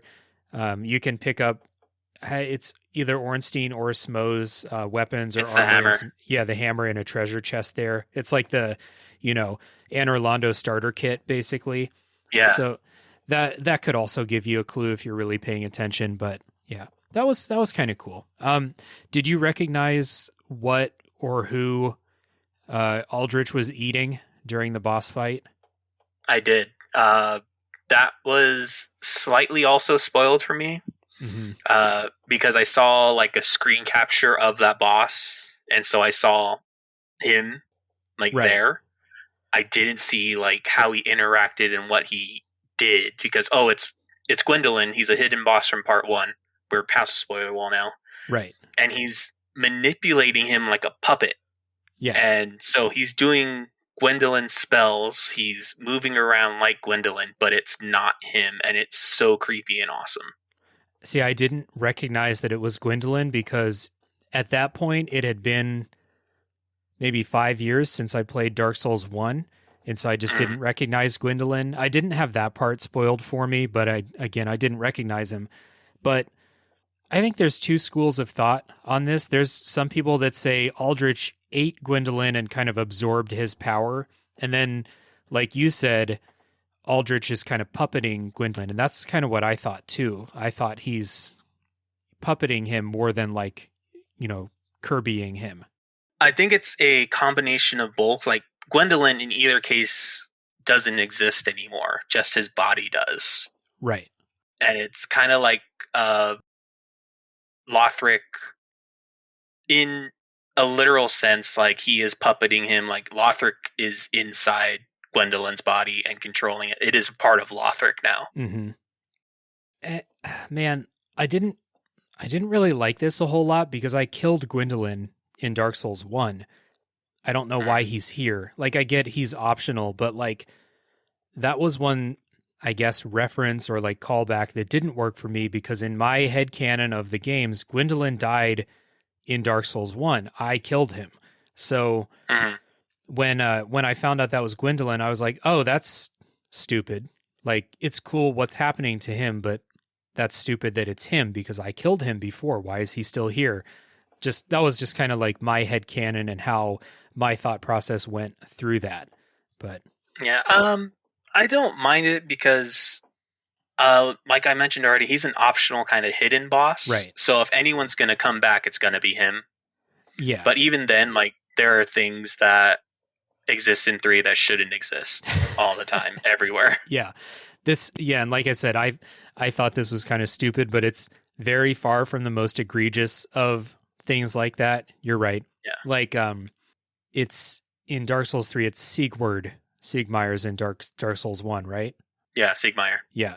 Siegward is stupid. I don't like Siegward. And the conclusion to his quest is like, if Dark Souls 3 is the first one you played, I think it's cool, but it wasn't the first one I played. So it felt like, and that's also in the Yorm fight, which is super gimmicky in all the wrong ways, in my opinion. So like that just ended with a thud, I think.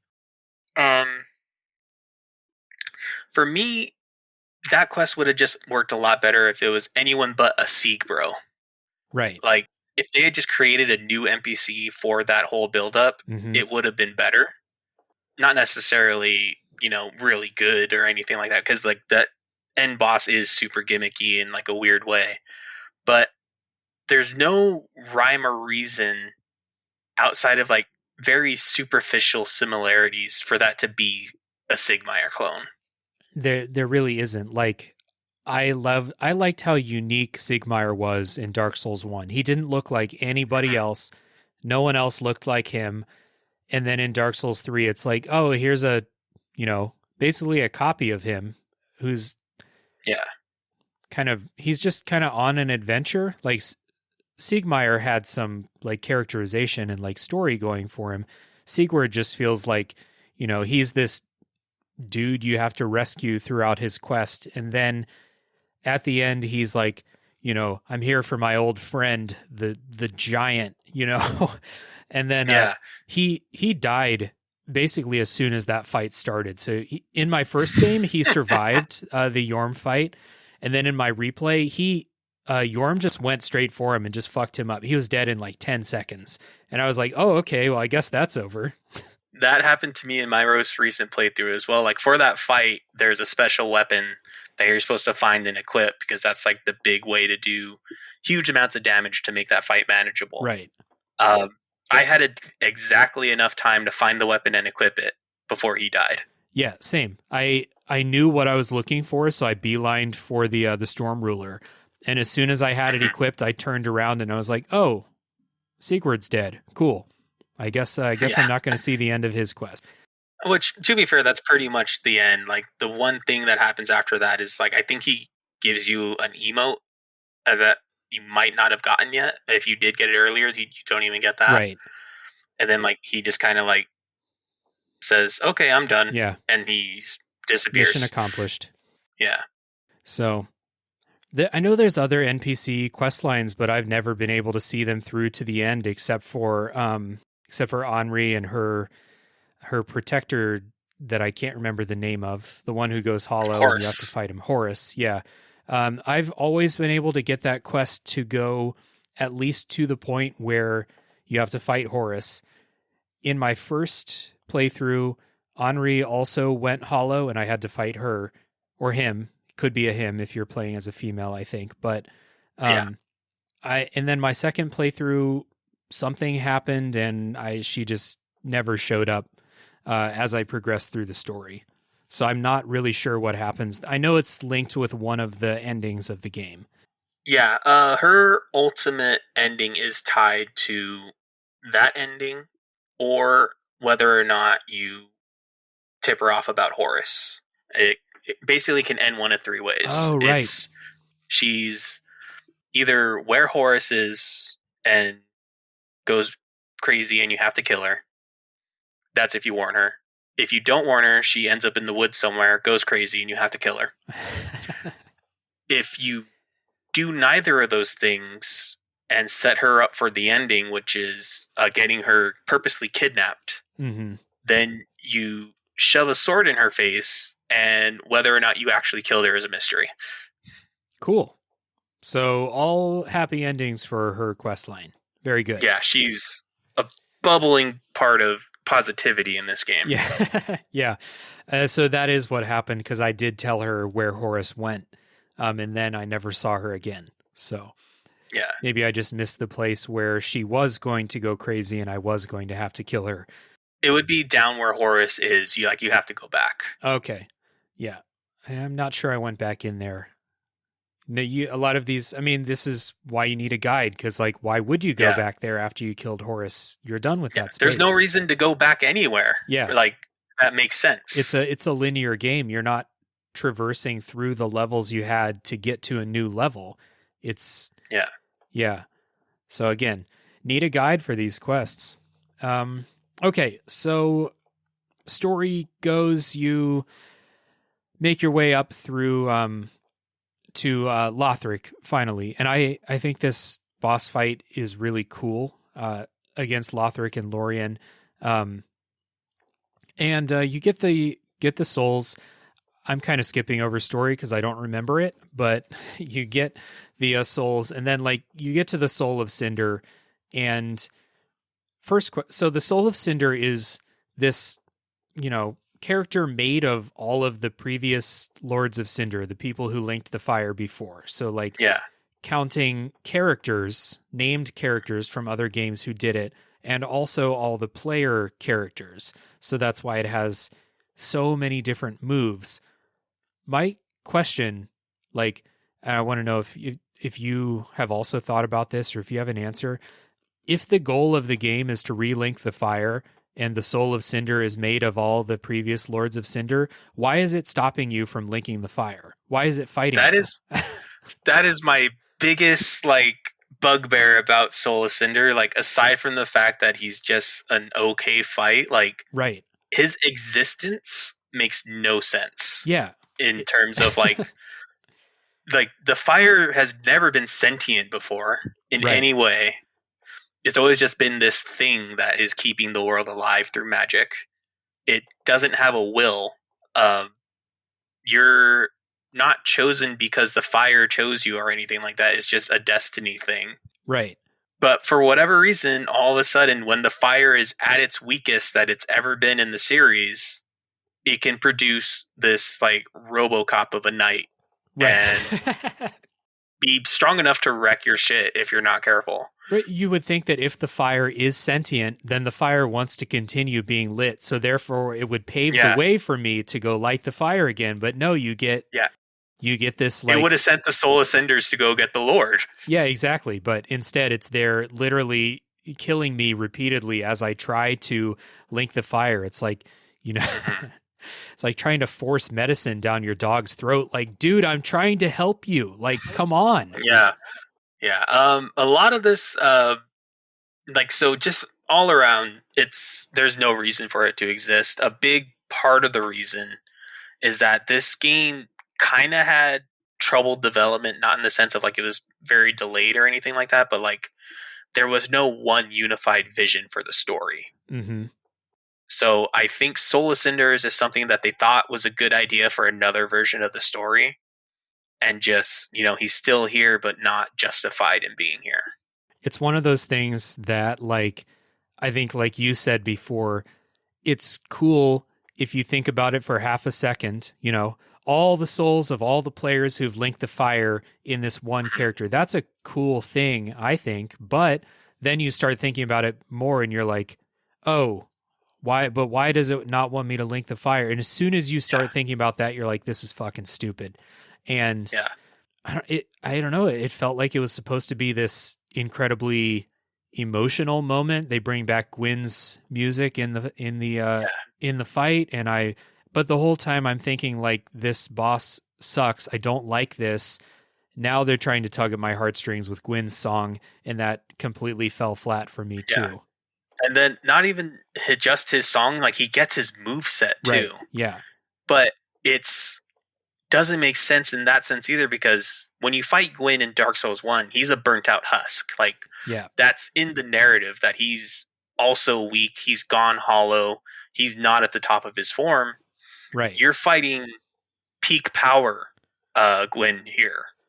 Which is why, can you, can you parry the Soul of Cinder when he's doing Gwyn's attacks? You can't parry you cannot parry Soul of Cinder at all. That's what I thought, which I was like, okay, cool, invoke Gwyn if you want to, but like, let me fight him the same way I fought Gwyn. Make it the same. Yeah, exactly. Yeah. But instead it's this thing that, like, I'm like, oh, that's Gwyn's attack. Gwyn's music is playing. I know these attacks. I know how to fight this. Nope, no, you don't. You got to learn to dodge all this stuff.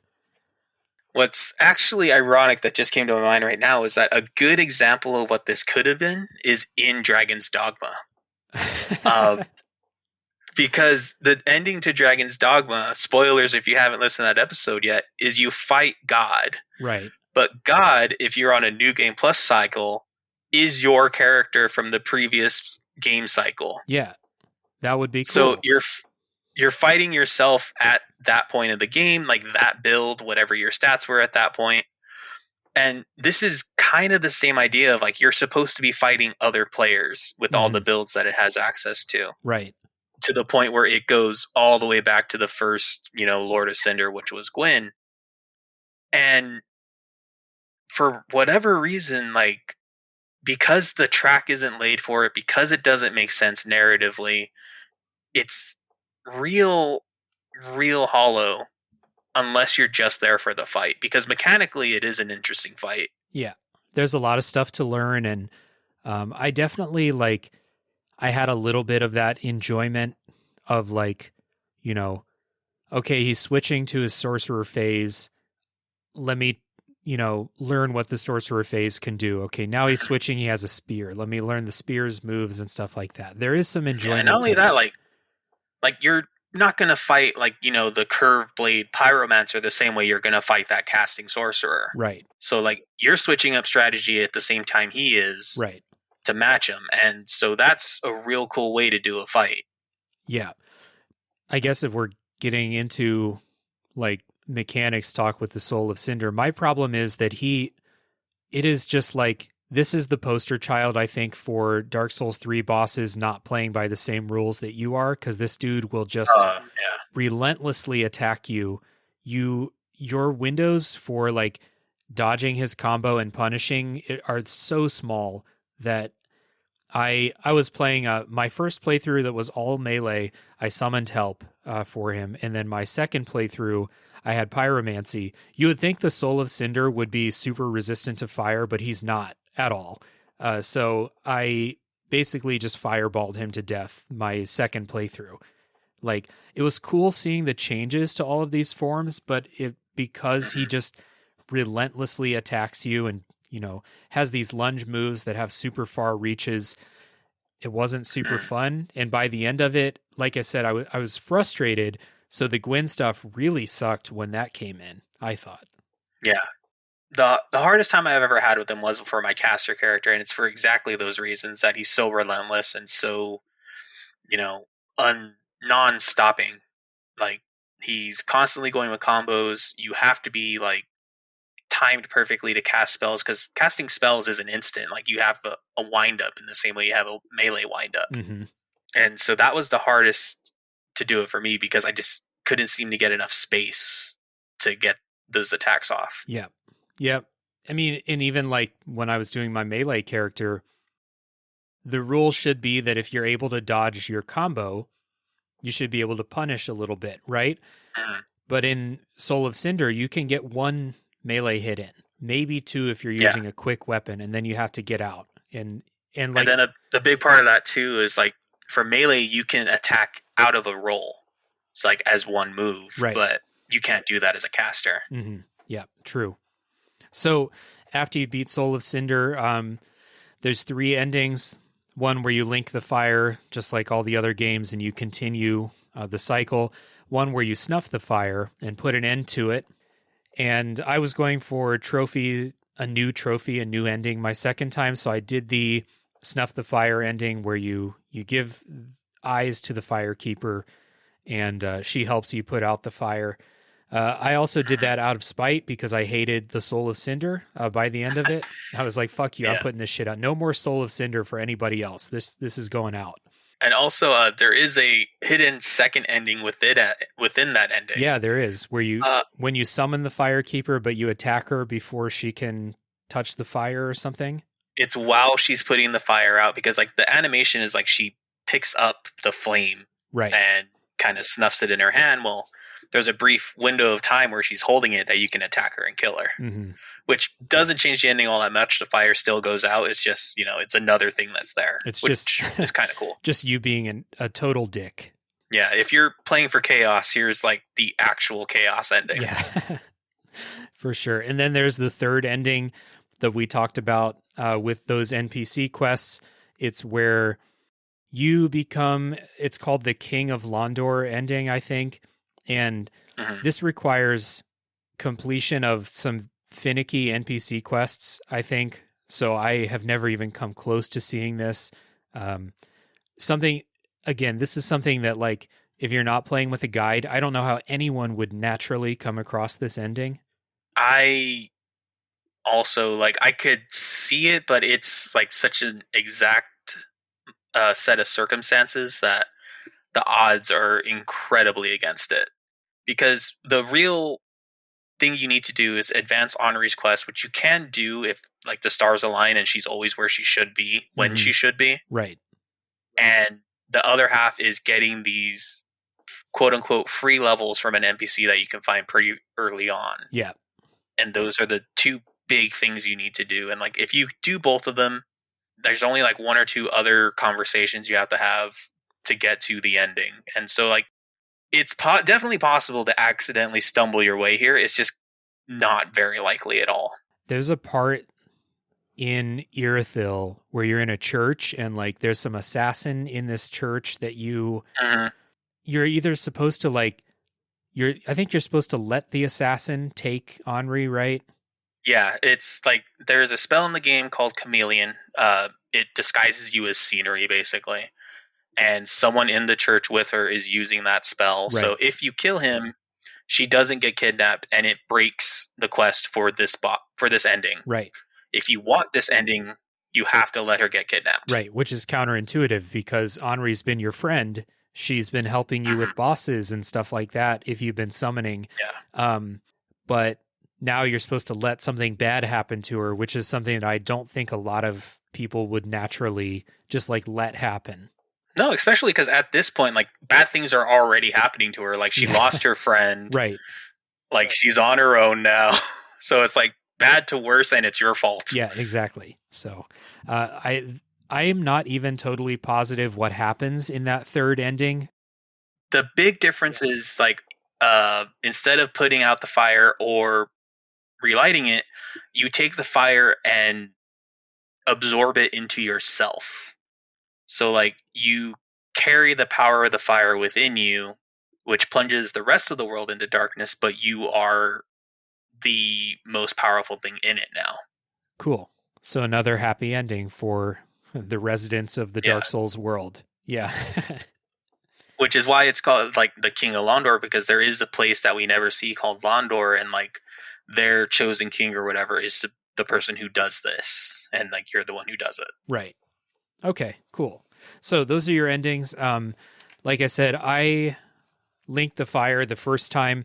The second time I was planning on putting out the fire just so I can see that ending, but by the end of that Soul of Cinder fight, I was convinced that was also the right decision to put out the fire. I don't know how do you which one do you think is like canonical for Dark Souls 3? I honestly think it's that King of Londor ending, because that's the one that makes the most sense in taking a step forward, because it's something new, which is on a macro scale what the game has kind of been leading up to. Because in the first game, you get the layout of this cycle that the fire's going out, you have to relight it. In the second game, you're starting to see cracks of like people, especially in Scholar of the First Sin, that are looking for a different way. Yeah. Like researching into the fire and seeing like, is there another option? Mm-hmm. And 3 is when these options come to fruition. Here's how we get around the fire cycle. Mm-hmm. Yeah, that makes sense. And they're also doing that in the DLC too. They're creating, this painting world for people to live in. No matter what happens to the outside world, they're making this painting world. So I guess that is, another way that people are kind of getting around this cycle instead of just either continuing or ending the cycle. And visually and narratively, it's told to you that like the cycle isn't a good idea anymore. Right. The world is falling apart because of it. Yeah, especially if you've gone to the Ringed City and done that before you fight Soul of Cinder. You'll see like the place where you fight Gale, shit's just like a wasteland now. This is not inhabitable anymore. Yeah, like that was what I was talking about earlier of like the cool evocative boss fight, because what the game doesn't tell you, but you kind of find through like research, is that it becomes that way because you go forward in time to like the end of time, quote unquote. Yeah, you're fighting this guy at the end of the world.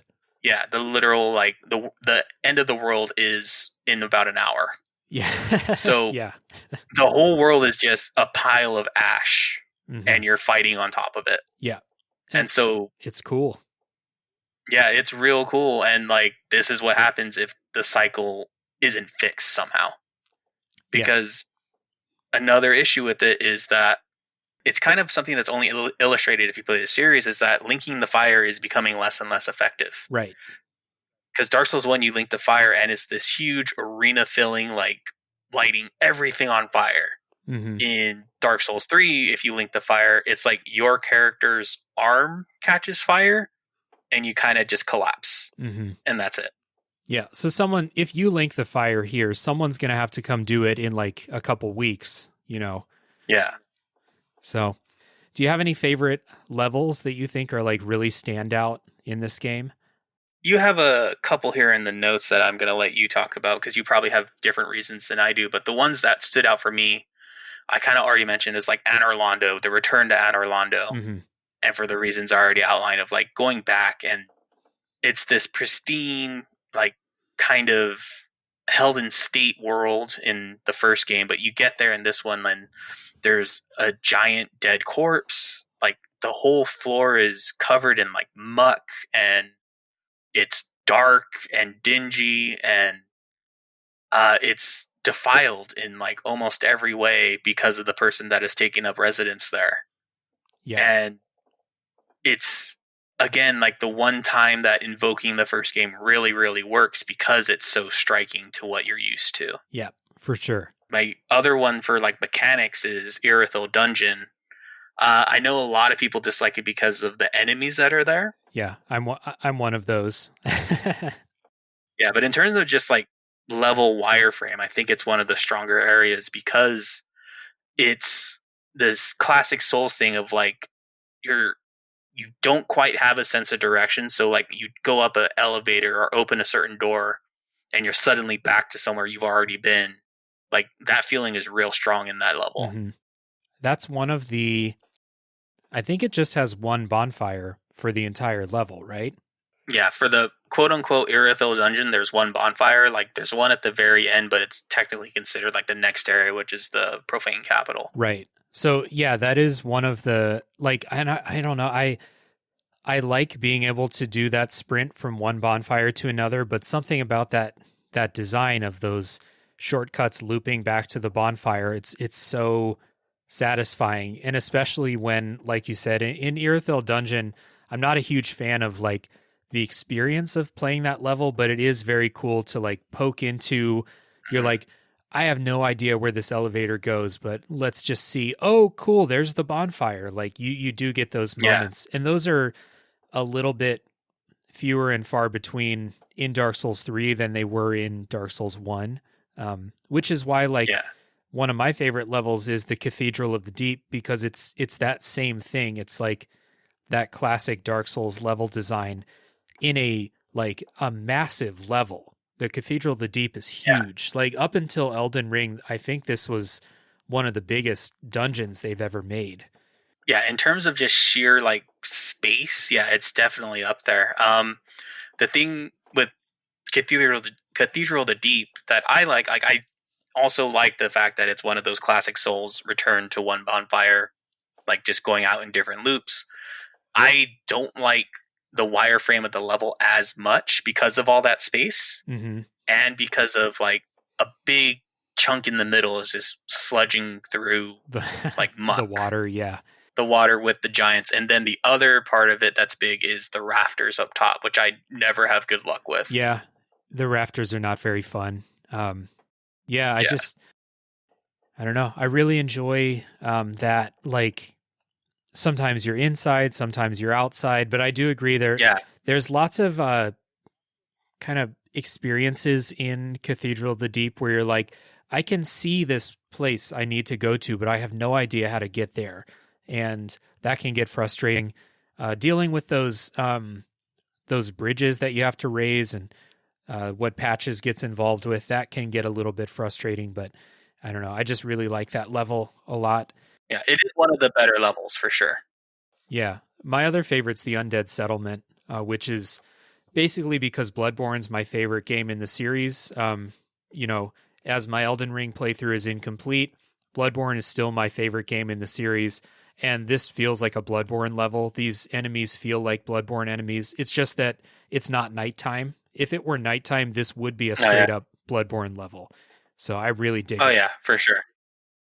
Like the dudes even have like pitchforks and torches like in Bloodborne. Like it's very, very Bloodborne. They even make the death sounds, the sound effect, like that gurgling like scream.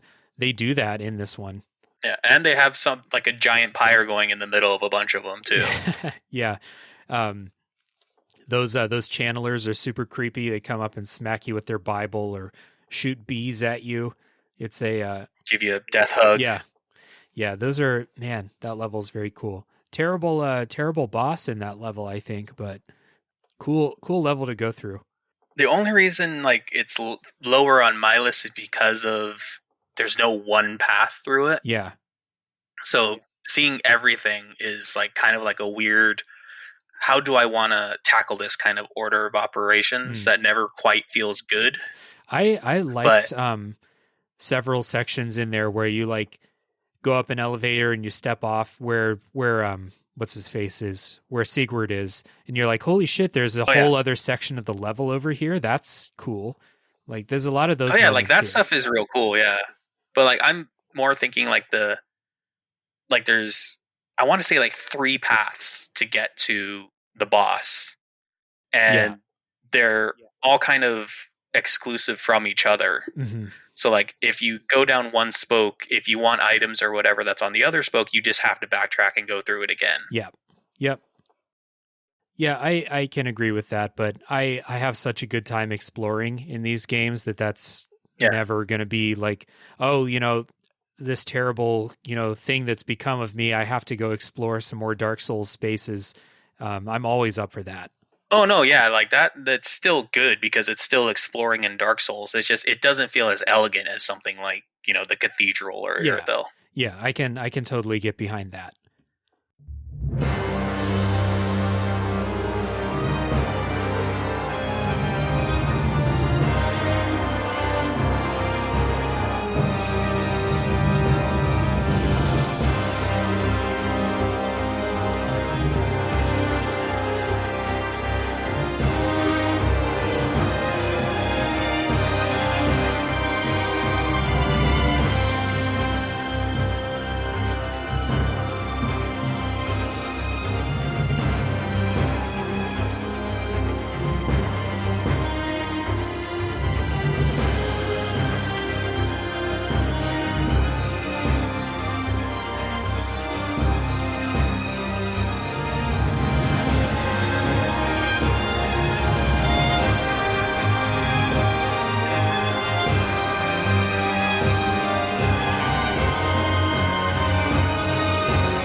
let's wrap up the spoiler section with talking about bosses and our experience with that, since that's such a big experience in these games. So let's start off by talking about our deficiencies and bosses in this game that you think are like walls for you personally, things that you thought were just super, super difficult. The big standout for me is Champion Gundyr from God. The Return to the Cemetery. Like, I know for a fact that I probably had trouble with a lot of bosses my first time through, but no matter what, like, this one feels, it stands out the most in terms of, like, what did I get stuck on when I look back on my first playthrough? Mm-hmm. He's the only thing that stands out, and it's like a sore thumb. Same. He is ridiculous. Another one of those that is so fucking relentless that you I can't imagine playing this as a pure like ranged fighter, because I can't imagine doing this at all unless you're parrying. Yeah. Like, I couldn't find any kind of window to attack him at all. Like, this is the one time where like I've decided to myself, like, I have to parry because there's no other option. Yeah. Pontiff Sullivan was the one in this game where I was like, I'm not going to beat him unless I just suck it up and spend 5 tries learning to parry him. That's how I beat Pontiff Sullivan.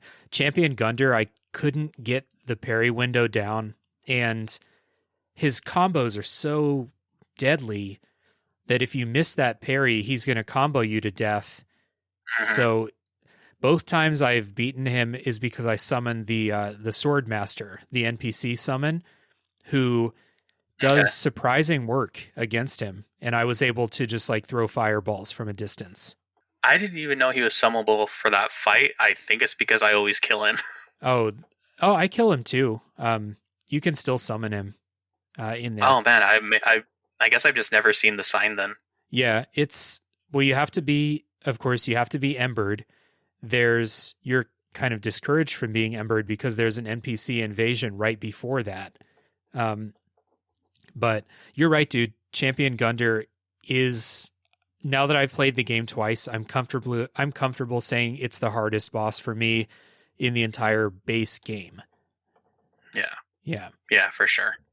I had so many wall bosses my first time.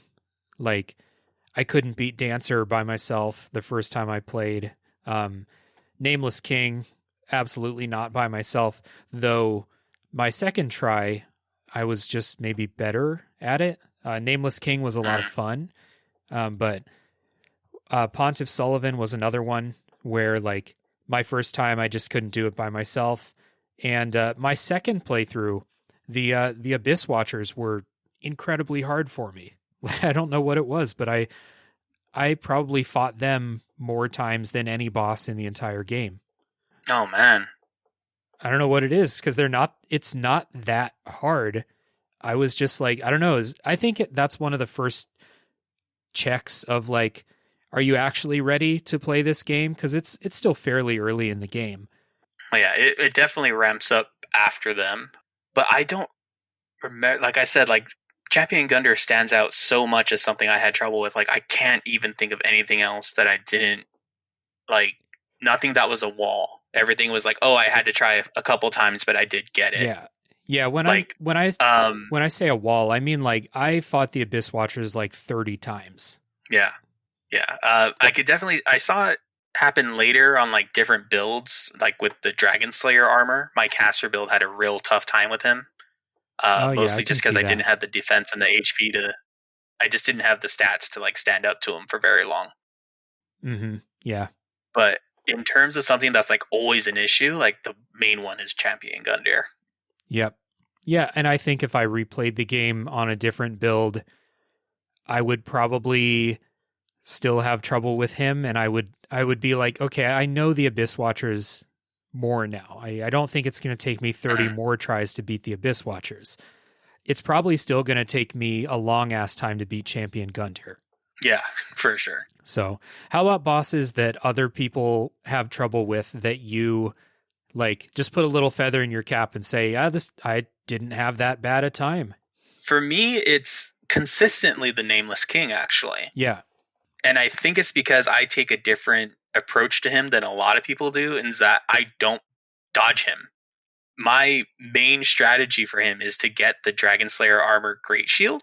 Oh, right. Get the strength to use it, because that has high lightning defense as well as perfect physical defense. So you can hold the shield and weather through his combos with like barely taking any damage.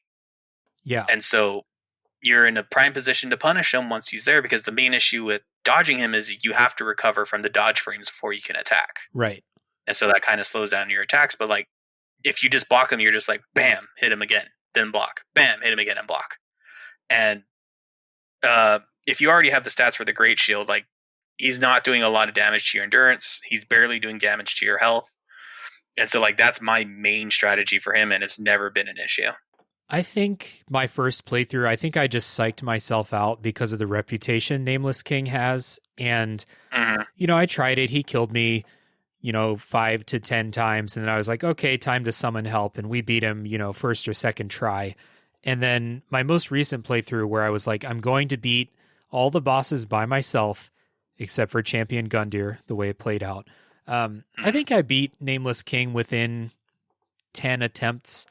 And I would say that I died just as many times against the first phase as I did the second phase. Yeah, he's one of the issues with multi-phases that just shouldn't be there. The first phase is really annoying because I play locked on unless the game, like, you know, kicks me in the face and says, hey, unlock the camera, you idiot. So, like, yeah, I have a lot of camera problems in the first phase playing locked on. But yeah, his combos, when in the second phase, his combos aren't that bad. Like, it's like, you know, 2 or 3 swings, and then there is a couple sword hit opportunities, and then dodge out and reassess. And I was playing Pyro too, so anytime he was far away, just throw a quick fireball. That helps too. Yeah, I don't agree with the idea that this is this, like, hate fuck punishing difficulty. It's just hard. It's really, it reminded me of Fume Knight. Like, Fume Knight is hard. Yeah. Fume Knight is fair. You can learn Fume Knight, and I think you can learn the Nameless King. I don't feel the same way about Champion Gundyr. I think he's way too aggressive, too relentless, too many combos. Yeah. Champion Gundyr has all these moves that, like, stagger you too. He'll hit you with a shoulder bash that knocks you off your balance and stuff. Yeah. Like, I don't know how, like, I think it's mostly just theming and narrative as to why Nameless King got all this attention as, like, this, like, challenge boss. When for me, like, Champion Gundyr has always been the bigger obstacle. Same here. Yep. But, like, it's real easy to draw attention to Nameless King because of who he is to the fandom. Because the story behind him is that he's the lost son of Gwyn, the final boss from the first game. Right. Which, you know, that was a big mystery in the first game when, like, the loresters were digging through it and everything. Is like, who is this son that we might meet, never meet? Some people thought it was Solaire. Right. Like, so here's this thing, like, question finally being answered. So the spotlight's on him for that. And he's a tough fight. So I think that's where a lot of the reputation of, like, his fight came from. Right. And he's dangerous. His moves are dangerous. They hit hard, but they're pretty easy to tell. You know, his strongest attacks are like he does this thing, he slams his spear in the ground, and then lightning comes down. That's not so hard to get out of the way of. He has this big AoE lightning spell around him. That's pretty easy to tell, you know, get out of there, heal, something like that. Yeah, a large part of, like, fighting him, quote unquote, the right way is that a lot of his combos have multiple ending points. So, like, the same animation chain can do 2 hits, it can do another 4 hits. Like, so judging when the combo ends, I think, is where it catches a lot of people. Yeah, so if you're dodging him, like, you don't know when to stop dodging until he's already done attacking. Like, there's no set, okay, he does this move, then this move, and I can attack all the time. Yeah. Dark Souls 3 has this issue where a lot of bosses will wind up for their attack, but they won't attack at the same time consistently too. Like, you see the animation start, so you dodge. But a lot of bosses, like, they can hold on to that wind up a little bit longer than you expect, and then they can hit you, and that's kind of shitty. I feel like Nameless King probably has moves like that. I know the Gundyrs have moves like that. Yeah. Yeah. The other one that I wrote down that I don't really have issues with, that some people have said is really hard, is Lothric and Lorien. I think that fight's fairly easy once you learn the moves. That's one where after I beat it, I put down my summon sign and helped, 5 or 6 people do it afterwards. Yeah. That fight's a lot of fun once you're like in the groove of it. Yeah. The timing on the second phase, which is when, you're starting with just fighting a dude with a sword. Second phase is dude with the sword, his little brother's riding on him like Yoda. Yep. And shooting spells at Yep. you. So, it's the timing of the additional dodges and looking out for those spells that usually gets me, like, I have to get used to it again. But once I'm back in that mindset, it's a real fun fight. Yeah, it's not a fight that I think most people are going to like beat on their first try, which is a handful of the fights in Dark Souls 3 I beat on my first try just because they're not so tough. Or like I could see how someone could like beat the dancer on their first try or something. Like I don't see you surviving this fight on your first try. You have to learn the spells and the teleporting moves and stuff like that. But after that, I pretty much, find it to be not so bad and a lot of fun. Yeah, same. That leads me into, I want to do a quick like top 3 favorite bosses. And I'll just say that that's the third one on my list. Lothric and Lorien. I love the like just the little self-contained story within the boss fight of like, you're fighting Lorien's the big one, right? I think. I always forget which one's which. I always just call them the twin princes.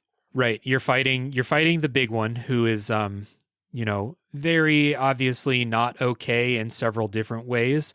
And you fight him, and then I will say that Lothric is the small one. Someone correct me if I'm wrong, but he kind of revives him, jumps on his back, and then it turns into this, you have to be aware of where you're attacking and not just like attack any chance you get. You can do that, but it's going to take longer to beat him. Yeah, it's something real cool about that fight, that the gimmick behind it is because your target is the one that's on the back. Right. And so that's the one you need to be attacking, and the game takes account like where you're hitting the model. So because it has 2 health bars, one for the back, one for the front, and your objective is to drain the back only. So you can do the whole fight only attacking the back and never touch the front guy, once you're in that phase. Yeah. And if you kill the big one, you'll have a good opportunity to do some real damage to the small one when he's reviving the big one again. But you don't have to do it that way. You can just like attack from the back and you'll get it done pretty quickly. I don't know. I think it's really fun. The gimmick is interesting, and like gameplay wise, it's more fun than a lot of like Dark Souls gimmick bosses get. Yeah, so. It's real good. How about you? What's your number 3? For me, it's the Cursed Greatwood, which you said earlier wasn't one of your favorite ones. Yeah, not one of my favorites. All right, give it to me. Why? It's entirely because of theming. Like, I think it's so funny that you have to attack pustules on this dude to damage it, which is something else that like the game does differently. Is like there's a bunch of bosses that have specific weak points on like these large models, right? That you're supposed to go after. Like it's Wolnir. But a big part of that is also his animations, because you get, your standard sweeping attacks because it's a giant dude. You get the stomps, but you also get like these weird things where like he curls up in a ball and just kind of rolls around. Yep. And it's so weird and awesome that like he just on that kind of stuff alone, he's like one of my favorites. He has another one, right, where he just kind of just like sits down, just kind of like plops down, and if you Yeah. get stuck there, it'll do some pretty heavy damage to you. Oh, yeah, and then like halfway through the fight, he grows like a Majora's Mask arm out of his face. Yeah. And it's pretty great. Yeah. I don't understand why any of that is happening the way it is in that fight, but it is funny. I will agree with you there. It's charming in a way. Yeah.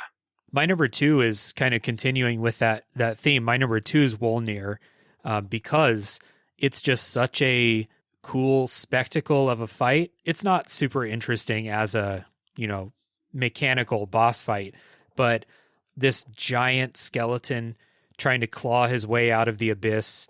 You can only hurt him by attacking his bangles that he's wearing. Yeah. I will admit, like, I legitimately jumped the first time I did that fight because it starts pitch black. Mm-hmm. There's one shiny item in front of you. You go get it, and then all of a sudden, giant skull face looking down at you.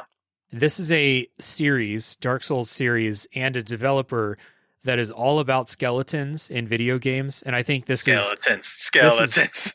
Yeah. This is a top level skeleton right here. Wolnir is for sure great. And again, very easy. I think I only died to him one time because I was like trying to figure it out. And you can run out of space, and like the abyss will encroach up on your like arena if you take forever. But it's a very easy fight in the scheme of things, but just pure spectacle. I love it. Yeah. What about you? Number 2? Number 2 is the Crystal Sage. Okay. In both forms in which you fight him, because you fight him twice. Right. Once as just a straight up boss, which is a real cool like caster fight, because he's shooting spells at you, teleporting around. At his halfway mark, he starts producing clones of himself. Yeah, very Zelda. And, which I think is what I latched onto. Is like it's a very not from but very video gamey cool fight. Yeah. The second part of it is they recontextualize him in such a cool way, in that he shows up in, I should have put this in my favorite levels, the Grand Archives. Yeah, that's another great one. Which is another great, like, looping back to one fire kind of level. Mm-hmm. But it's crisscrossing platforms on this big library, and the whole time you have the Crystal Sage at a vantage point on you, shooting spells and harrying you. Which... I don't know if the game counts him as a boss fight, but if it is, it's like a real cool one because of that.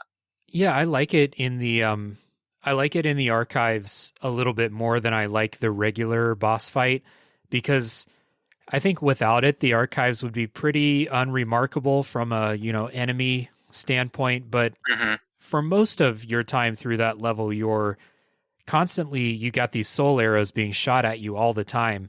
And so you have to just constantly be looking for cover and constantly be like picking your spot for like, okay, when can I dash up and try and attack this guy? And I really like that. A lot of your cover in the archives too is dangerous to you because it has like the ghost hands that reach out to you and give you thirst. So like it's one of those things, like it feels built to be a good level and then they added him, but at the same time feels built around him. Right. Yeah, it's good. I agree. And like the regular boss fight version of it is pretty fun. Like I said earlier, kind of just reminds me of a Zelda boss, but with Dark Souls mechanics. And yeah, I enjoy it. My number 1, my favorite boss is Gale, even though he is emblematic of the HP bloat problem. And I think he's one of the most difficult bosses in the game. Every Dark Souls game has one boss that is usually a dude with a sword that I just get into this like zone of like, this boss fight's going to take me 35 tries to do, but every time I'm going to get that little bit better. I'm going to learn a little bit. In Dark Souls 1, it was Artorias. In Dark Souls 2, it was Fume Knight. And in Dark Souls 3, it's Gale. I really love fighting and learning Gale. I just wish he didn't have so much HP. Like if he didn't, it would be like clearly my favorite boss in the game. As it stands, it's just number 1 on this list that I made up, 15 minutes ago. I really like that fight though. Really like it. Yeah. That's exactly how I feel about him as well. Like if he had like a quarter of that HP less, he would be such a good fight. And if he didn't have that stupid cape that does stupid chip damage on you, that's kind of lame. But yeah, I really love that fight. Huh? I even like the cape. Okay. I think the cape is very cool because it's very Maria-esque of like, here's an addition to a sword swing. Here's this weird effect. Yeah. Yeah. It's annoying, but it's just something you have to learn. If you just pop your shield up, it's not a big deal. Yeah. I love the crossbow. A lot of people like get mad that he pulls out a automatic crossbow. I dig it, but yeah. How about you? Number one? Number one for me in this game is the Abyss Watchers, actually. Okay. Just because of how unique it is, and also how well designed and familiar it is, because it's another dude with a sword on like the most basic level. Right. The fight starts, you're fighting one-on-one with this guy who has, a player pretty close to a player moveset. Yeah. And as the fight goes on, like other members of the Abyss Watchers start popping up off the floor, which like the floor is littered with all their corpses. Mm-hmm. So one pops up and you think, okay, this is kind of like a DS1 gargoyle situation, like all of a sudden he has a helper and I just have to adjust for that. Then number 3 comes up and you're thinking, okay, 3-on-1, real fair. And then the third one starts attacking the other guys. Right. And it's this weird thing of like, how long does, like, I've never lasted longer than like 4 of them, but it's like this weird mix of everyone's fighting everybody. You have to watch who you're attacking because you can hit both the guys, quote unquote, helping you and the ones that are enemies, and they can just decide to stop helping you and start attacking you. Yeah. It's this real cool twist on a duel fight, which is something they do a lot of, but still somehow this one is still very unique. Yeah. All right. So like I said, I fought these guys like 20, 25 times in my most recent playthrough. So I got very familiar. The one that will fight on your side, in air quotes, I think it's a Dark Wraith, right? Or is it just another? No, it's still just another Watcher. It's still an Abyss Watcher, but I think he's Abyss Touch. Like he has the red eyes. Maybe that's why. So that one will attack you if you get too close to it. Yeah. It will just turn around and I'm like, hey buddy, hey, whoa, we're on the same side here. Like, back off. Doesn't care. No. So I had to, so I was playing as my pyro character, and this was just such an annoying fight for me this time, because I basically had to kite them in such a way that 2 of them would, like the Abyss one and the boss one, the one that didn't have the boss health bar. So they would be fighting each other. And then I could get the other one, the one that had the boss health bar, to follow me to the other side of the arena. All the while I'm trying to throw fireballs and stuff like that. And then I would have like 10 seconds of duel time before one of the other ones killed the one they were fighting and would run over and mess up my duel. And it was just like, it took me a while to get through that without wasting any Estus, because this is early in the game. You don't have a ton of Estus. Yeah. So I had that basically perfected, but it would take like 5 minutes to get to phase 2. And I fought this so many times, it just got really annoying. And then phase 2 is a lot more dangerous. And yeah, I just had a really hard time. I do dig like the story and the lore of these guys. I just like, and I don't even think my first playthrough I had such a hard time with it. It's just this most recent one, whatever it was, maybe like up until that point, I was just coasting on pure like Dark Souls familiarity, like Vort's not that hard. All the enemies in the levels, you can just kind of, if you've played it for hours and hours and hours like we have, you can just kind of like bash your way through the levels, stun locking everything you come across. But this is like your first like skill check. Like, are you taking this shit seriously? Maybe I wasn't. Yeah. Because he they could be like the third boss you fight. Yeah, and it was for me. Yeah, see.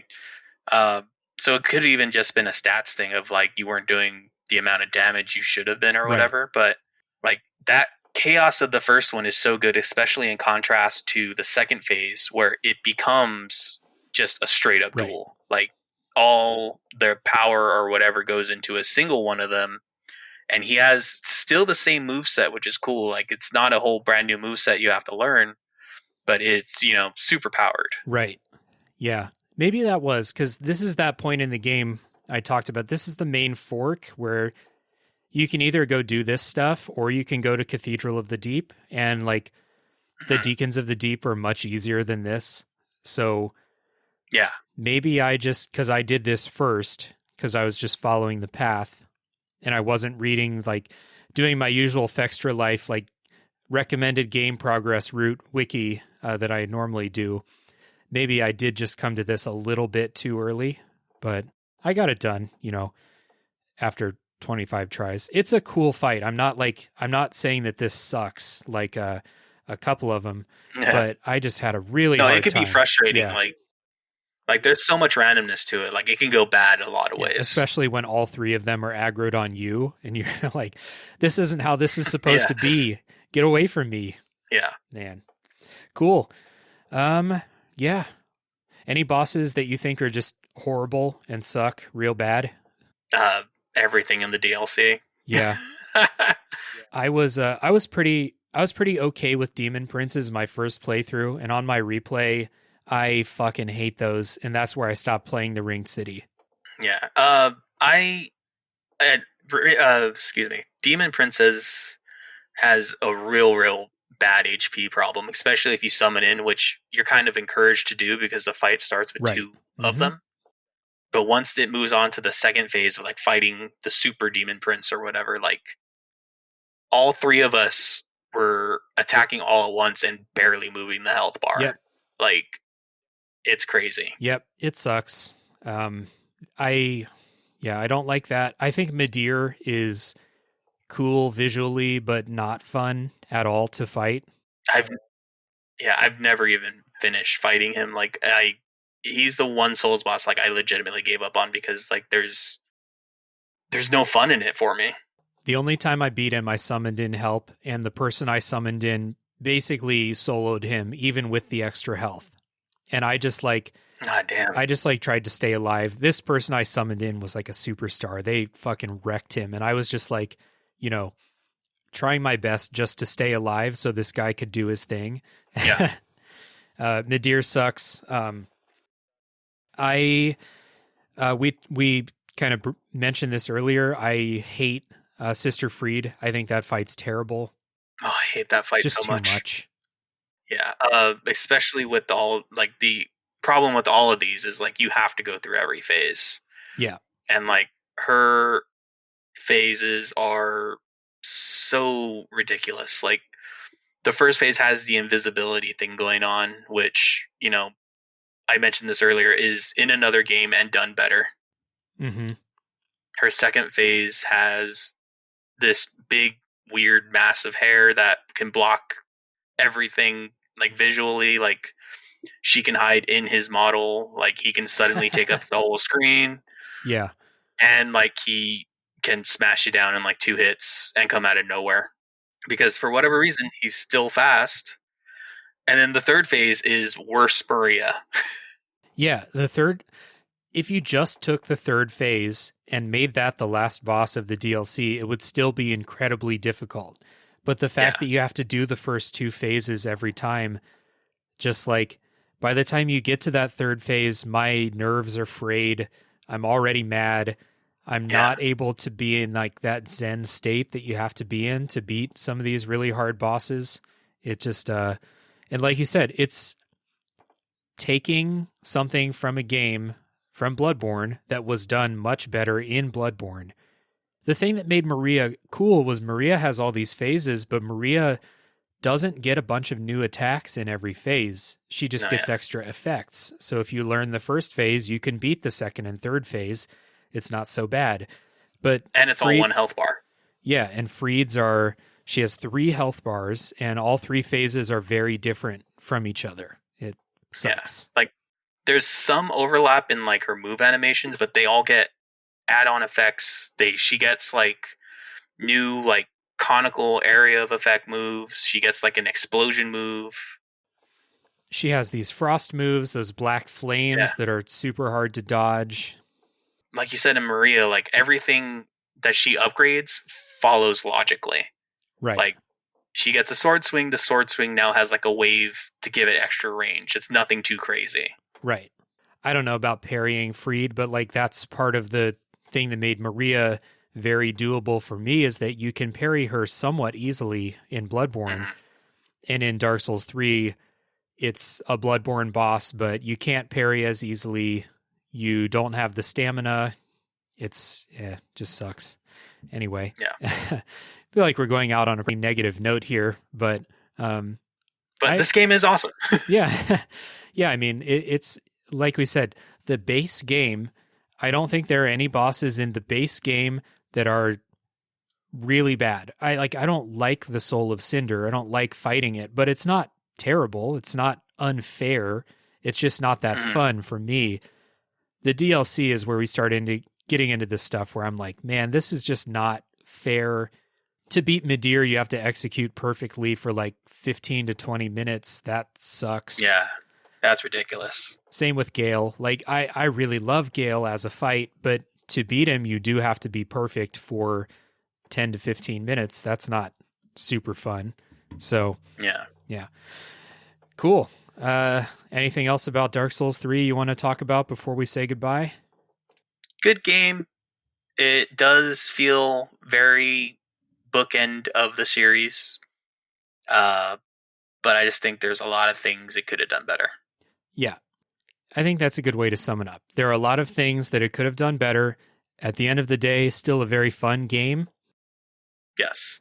We have some big complaints about some of the bosses, some of the fan service and stuff. But again, at the end of the day, good game, fun game. You should play this if you like the Dark Souls series. This is more Dark Souls. And for sure, for most of the time, it does feel like you're playing Dark Souls and not Bloodborne without Bloodborne mechanics, like at the end there. So cool. We'll wrap this up. Adam, dude, thanks so much for talking. We're at about 2 hours and 45 minutes of recording here. Thanks so much for talking about Dark Souls 3 with me, dude. Yeah, not even a problem. I love this game. I love the series. So anytime. So once again, thank you everybody for listening. If you've made far, be on the lookout for a Dark Souls 3 bosses tier list episode coming up, as is tradition on the show when we talk about Dark Souls games. So be on the lookout for that. Again, if this episode has been entertaining, if you've enjoyed it, please leave a rating and review on your podcast app of choice if it allows it. And stay tuned for the next game that comes out of the backlog.